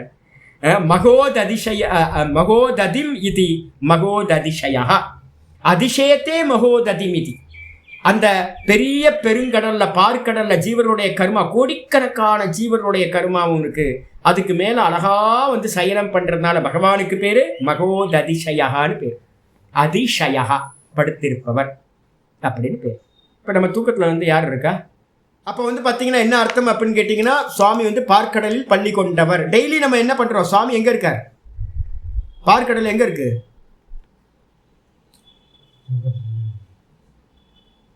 சுசுப்தி. வேற எதுவும் இல்லை, ரொம்பலாம் யோசிக்காதீங்க. சுசுப்தியில வந்து நீங்க எங்க போனீங்க? அதனால தான் நான் சொல்லியிருக்கேன். பிருகதாரண்ய மந்திரம் வந்து சொல்லுது என்னன்னு கேட்டீங்கன்னா, தூக்கத்துக்கு போச்சுன்னா அம்மா அம்மா இல்ல, மாத்தா ந மாத்தா, பிதா ந பிதா. அம்மா அம்மா இல்லை, அப்பா அப்பா இல்லை, சிங்கம் சிங்கம் இல்லை, கொசு கொசு இல்லை, சிங்கோ சிங்கோ நாஸ்தி, மஷக்கோ மஷக்கோ நாஸ்தி. கொசு கொசு இல்லை, ஈ இல்லை, சிங்கம் சிங்கம் இல்லை, அசுரன் அசுரன் இல்லை, தேவன் தேவன் இல்லை. எல்லாம் தூக்கத்துல வந்து போன மாத்திரத்துல என்ன ஆயிடுறோம்? வெறும் கர்ம ரூபமா இருக்கும். நம்மளுடைய வெறும் கர்ம ரூபம் தான். ஐடென்டிட்டி என்ன அப்படின்னு கேட்டீங்கன்னா வெறும் கர்மம் தான். நம்ம டெய்லி தூக்கத்துல வந்து பாத்தீங்கன்னா நம்ம கர்மங்கள் இருக்கு. கர்மத்துக்கு மேல யார் இருக்கா? பிராணன் இருக்கு. பிராணனுக்கு மேல யார் இருக்கான? நான் சுகமா தூங்குறேன்ற சுவாமி வந்து ஆனந்த சுரூபமா பள்ளி கொண்டிருக்க. அப்ப டெய்லி தூக்கத்துல நமக்கு டீப் ஸ்லீப்ல இருக்கிற அவஸ்தை தான் இந்த பார்க்கடல் அப்படின்னு பேர். காரண ரூபத்துல சுவாமி வந்து பாத்தீங்கன்னா, காரணம் எது? ஜீவர்களுடைய கர்மா தான் காரணம். அதுக்கு மேல காரண கர்த்தாவா இருக்கிற ஈஸ்வரன் பள்ளி கொண்டிருக்கார் அப்படின்னு எடுத்துக்கணும். அதுக்கப்புறம் அந்த ககனா என்ன சுவாமி அர்த்தம்? 520வது நாமம். அந்த கக அப்படின்னா எல்லாத்துக்கும் வந்து பாத்தீங்கன்னா முடிவாக இருப்பவர். நம்ம எல்லாத்துக்கும் ஒரு முடிவு இருக்கல, பிறந்தோம்ல, இந்த ஜெகத்து உண்டாச்சு இல்ல. அப்ப இந்த ஜெகத்து எல்லாம் உண்டாச்சு அப்படின்னா கண்டிப்பா இதுக்கு ஒரு எண்டு கார்டு போடுறவர் ஒருத்தர் இருக்கணும். அந்த எண்டு கார்டு போடுறவருக்கு பேரு, முடிவு உரை எழுதுறவருக்கு பேர் தான் அந்த ககான்னு பேர். மொத்த ஜீவராசிகளுக்கும் மொத்த ஜெகத்துக்கும் வந்து அந்த கனா இருக்கார். அந்த கண்ணா யமனுக்கு ஒரு பேர் இல்லை? ஆமா, யமனுக்கு ஒரு பேர் வந்து அந்த கான்னு பேர். யமரூபத்துல பகவான் இருக்கார், அதனால அந்த ககான்னு பேர். பாஷிகார் சொல்றார், அந்தம் கரோதி பூத்தானாமிதி அந்த கக. எல்லா ஜீவராசிகளுக்கும், பூத்தானாம்னு அர்த்தம் ஜீவராசிகள், எல்லா ஜீவராசிகளுக்கும் அந்தம் கரோதி முடிவுரை எழுதுறார், எண்டு கார்டு போடுறார், முடிச்சு வைக்கிறார் நம்ம லைஃப் எல்லாத்தையும், மரணத்தை கொடுக்கிறார். அதனால அவருக்கு பேர் அந்த ககான்னு பேர். தத்கரோதி ததாச்சஷ்டே சுராதிகண சூத்திரம் இது நிச்சி. ஒரு கிராமர் ரூல் இருக்கு. 2 சூத்திரங்கள் வந்து பார்த்தீங்கன்னா ஆச்சாரியர் வந்து சொல்றார். சுராதிகணத்தோட சூத்திரம் வந்து தத் கரோதி ததாச்சஷ்டேன்னு ஒரு சூத்திரம். அதுலேருந்து என்ன அப்படின்னு கேட்டிங்கன்னா, முக்கியமான சூத்திரத்தில் வந்து வெர்ப நவுனா மாத்திரத்தில் ரொம்ப முக்கியமானது. நுல் திருச்சவு அப்படின்னு ஒரு சூத்திரம் இருக்குது. அதுக்கப்புறம் யுவோர் அணக்கவுன்னு ஒரு சூத்திரம் இருக்குது. இது கிராமர் ரூல் படித்தவங்களுக்கு, கிராமர் தெரிஞ்சவங்களுக்கு தெரியும். இது மூலமாக இது அகாதேசக அப்படின்னு இருக்குது. ஒரு 2 ஆதேசம் வந்து பார்த்தீங்கன்னா இருக்கும். யுவோர் அணக்கவ், யூக்கு அனன்ற ஒரு ஆதேசம் வரும். அதுக்கப்புறம் ஊக்கு வந்து அக்காதேசம் வரும். இந்த இடத்துல அக்காதேசம் அப்படின்னு சொல்லி ஒரு சப்தம் அந்த கஹ, அந்த கஹ அப்படின்னு வந்திருக்கு. அந்த கஹ அப்படின்னு ஒரு நவுன் ஆக்கிடுறார். அந்த கஹன்றதுக்கு அர்த்தம் முடிவுரை எழுதுபவர். இது எங்கேயோ இருக்கா சுவாமி அப்படின்னு கேட்டிங்கன்னா, ஆமாம், 10வது அத்தியாயத்தில் வந்து பார்த்தீங்கன்னா 3 ஸ்லோகங்கள் வந்து பார்த்தீங்கன்னா 10-20 வந்து பார்த்தீங்கன்னா அகமாத்மா குடாகேஷா சர்வபூதாசயஸ்திதா. கீதாவில் சொல்லும்போது சொல்கிற, நான் தான் எல்லா ஜீவராசிகளுக்கும் அந்த ஹிருதயத்தோட உள்ள ஆத்மாவாக இருக்கேன். ஆத்மாவாக இருந்தால் இருங்க அப்படின்னா, இல்லை ஆத்மா மட்டும் இல்லை, நான் என்ன பண்ணுறேன் அப்படின்னு கேட்டிங்கன்னா, அகம் ஆதிஷ்ச மத்தியம் ச பூதானாம் அந்த ஏவச்ச, நான் தான் ஜீவராசிகளோட ஆதியாக இருக்கேன். எங்கேருந்து வந்தீங்க? காலையில் தூக்கத்துலேருந்து தான் வந்தோம், சுவாமிகிட்ட இருந்து தான் வந்திருக்கோம். நம்ம டெய்லி சுவாமிகிட்ட இருந்து தான் வெளியில் வரோம். நமக்கு ஆதி காரணம் என்ன அப்படின்னா, தூக்கத்தில் பள்ளி கொண்டிருக்காரே சுவாமி, அந்த சுவாமிகிட்ட இருந்து தான் வெளியில் வரோம், ஈஸ்வரன்ட்டு இருந்து தான் வெளியில் வரோம். நமக்கு ஆதி சுவாமி தான். இப்போ நம்ம எங்கே நிற்கிறோம்? ஸ்திதி காலத்தில் எங்கே நிற்கிறோம்? மத்தியம அவஸ்தையில் எங்கே நிற்கிறோம்? நான் அந்த நானுக்கு மேலே தான் நின்றுட்டு இருக்கோம். நான் பரமஹம்சானந்த எங்கே நிற்கிறோம்? நானுக்கு மேலே நின்றுட்டு இருக்கேன். அப்போ என்னோட மத்தியமம் எது அப்படின்னு கேட்டிங்கன்னா, தூங்குற காலம் வரைக்கும் இருக்கிற மத்திய அவஸ்தையில் நானுக்கு மேலே இருக்க சுவாமி தான் நானாக இருக்கார். ஜீவரூபத்தில் கேத்தரிகனாக இருக்கார். அவர் தான் என்னுடைய ஸ்திதி. இப்போ நான் நிற்கிறதுக்கு, இந்த பரமஹம்சானந்தா நிற்கிறதுக்கு காரணமே அவர் தான். சரி, முடியும் போது அவர் தான் வந்து பார்த்தீங்கன்னா இந்த பரமஹம்சானந்தான்ற தேகத்தை முடிச்சு ராத்திரி தூங்கும் போது என்ன பண்ணுறாரு? ஒன்றும் தெரியல, சுகமாக தூங்குனேன்னு அவர்கிட்ட போய் லயமாயிடுறோம். அப்போ என்ன அர்த்தம்னா, நம்ம எல்லாத்துக்கும் லயம் அவர் தான், லயஸ்தானம் அப்படின்னு 10:20 சொல்லிச்சு. அது மட்டும் இல்லாமல் 10:29 ஒரு ஸ்லோகம் இருக்கு. அனந்தஸ்சாஸ்மி நாகானாம் வருணோ யாத்த சாமகம் பித்ருநாம் அரியமாச்சாஸ்மி யம சம்யமதாமகம். யமஹா சம்யமதாமகம். நான் வந்து பார்த்தீங்கன்னா சம்யமத்தம் பண்ணுறவனா, அடக்கி ஆள்பவர்களில் நான் யமனாக இருக்கின்றேன். எவ்வளோ பெரிய ஆளாக இருக்கட்டும், ட்ரம்ப்பாக இருக்கட்டும், ஹிட்லராக இருக்கட்டும், நெப்போலியனாக இருக்கட்டும், எவ்வளோ பெரிய பெரிய வீரர்கள்லாம் வந்தாங்க, எல்லாத்தையும் என்ன பண்ணிட்டார் யமன்? ஸ்வாஹா போடா அப்படின்ட்டு மரணத்தை கொடுத்து போடான்ட்டு. எவ்வளோ பெரிய ஆளாக இருந்தாலும் மரணம் தான், முடிச்சு போச்சு. அந்த யமனாக நான் இருக்கின்றேன் அப்படின்னு பகவான் சொல்றார். அடக்கி ஆள்பவர்கள் மத்தியில் எல்லாத்தையும் கண்ட்ரோல் பண்ணக்கூடிய டிக்டேட்டர்ஸில் வந்து பார்த்தீங்க அப்படின்னா நான் யமனா இருக்கேன். பெரிய டிக்டேட்டர் அவர் தான், காலனா இருக்கார். காலனுக்கும் காலனா வந்து சுவாமி நிற்கிறார். அப்போ அந்த கஹர் வாஸ்தவத்தில் நான் சொன்ன பிருகதாரண்ய மந்திரம் இருக்கு, உபசேச்சனம் அப்படின்னு சொல்லுது. யமனே வந்து பார்த்தீங்கன்னா சுவாமிக்கு வந்து ஊறுகாயாம். ஊறுகாய் வந்து கம்மியாக தானே வைப்போம். மோர் சாதத்துக்கு வந்து பார்த்தீங்கன்னா சாப்பாடு முடியும் போதே நான் என்ன பண்ணிடுவேன், ஒரு விரலில் தொட்டு டம் முடிஞ்சு போச்சு. உள்ள ஒரு சாதத்தை வச்சு ஊறுகாய் எடுத்து உள்ளே வச்சா முடிஞ்சு போச்சு ஊறுகாய். யமனுக்கே வந்து பார்த்தீங்கன்னா முடிவுரை எழுதுறவர் வந்து பார்த்தீங்கன்னா சுவாமி. அதனால வாஸ்தவத்தில் வந்து யமனுக்கும் யமனாக இருப்பவர் சுவாமி. 29. அதுக்கப்புறம் 34 ஸ்லோகம், 34வது ஸ்லோகம் எடுத்துங்க. மிருத்யு சர்வஹரஸ்சாஸ்மி சாகம், மிருத்யுச்ச சர்வஹரஸ்சாகம். நான் தான் வந்து பார்த்தீங்கன்னா எல்லாத்தையும் சர்வஹரக, எல்லாத்தையும் டிஸ்ட்ராய் பண்ணுறது, எல்லாத்தையும் டிஸ்ட்ராய் பண்ணுறதுல வந்து பார்த்தீங்கன்னா நான் மிருத்யுவாக இருக்கேன், மரண தேவதையாக நான் தான் இருக்கேன் அப்படின்றார். இந்த உலகத்தில் நாசம் பண்ணுறது ஏகப்பட்ட விஷயங்கள் நாசம் பண்ணுது. அப்போ நாசம் பண்ணுற எல்லாத்துலேயும் வந்து பார்த்தீங்கன்னா நான் வந்து மிருத்யுவாக இருக்கின்றேன். முக்கியமானது நல்லா இதெல்லாம் வந்து கொஞ்சம் ஏஜ் ஆனவங்க என்ன பண்ணுங்க, இதெல்லாம் நினச்சி பாருங்க. முக்கியமானது, சுவாமி தான் மரணமாக வரப்போகிறார். அதனால் வந்து பார்த்திங்கன்னா மரணத்தை இன்வைட் பண்ணுற பாவம் வந்து நமக்கு முன்னாடியே ப்ரிப்பேர் ஆகிடணும். வரப்போகுது இல்லை, எல்லாத்துக்கும் வரும்ல, எப்போ வேணால் வருமா? ஆமாம், எப்போ வேணால் வரும். அப்போ வந்து பார்த்திங்கன்னா சுவாமி தான் வந்து பார்த்திங்கன்னா என்னுடைய ஆதி, சுவாமி தான் எனக்கு மத்தியமம், சுவாமி தான் எனக்கு அந்தக்கனாக வரப்போகிறார், மரணத்தை கொடுக்க போகிறார்.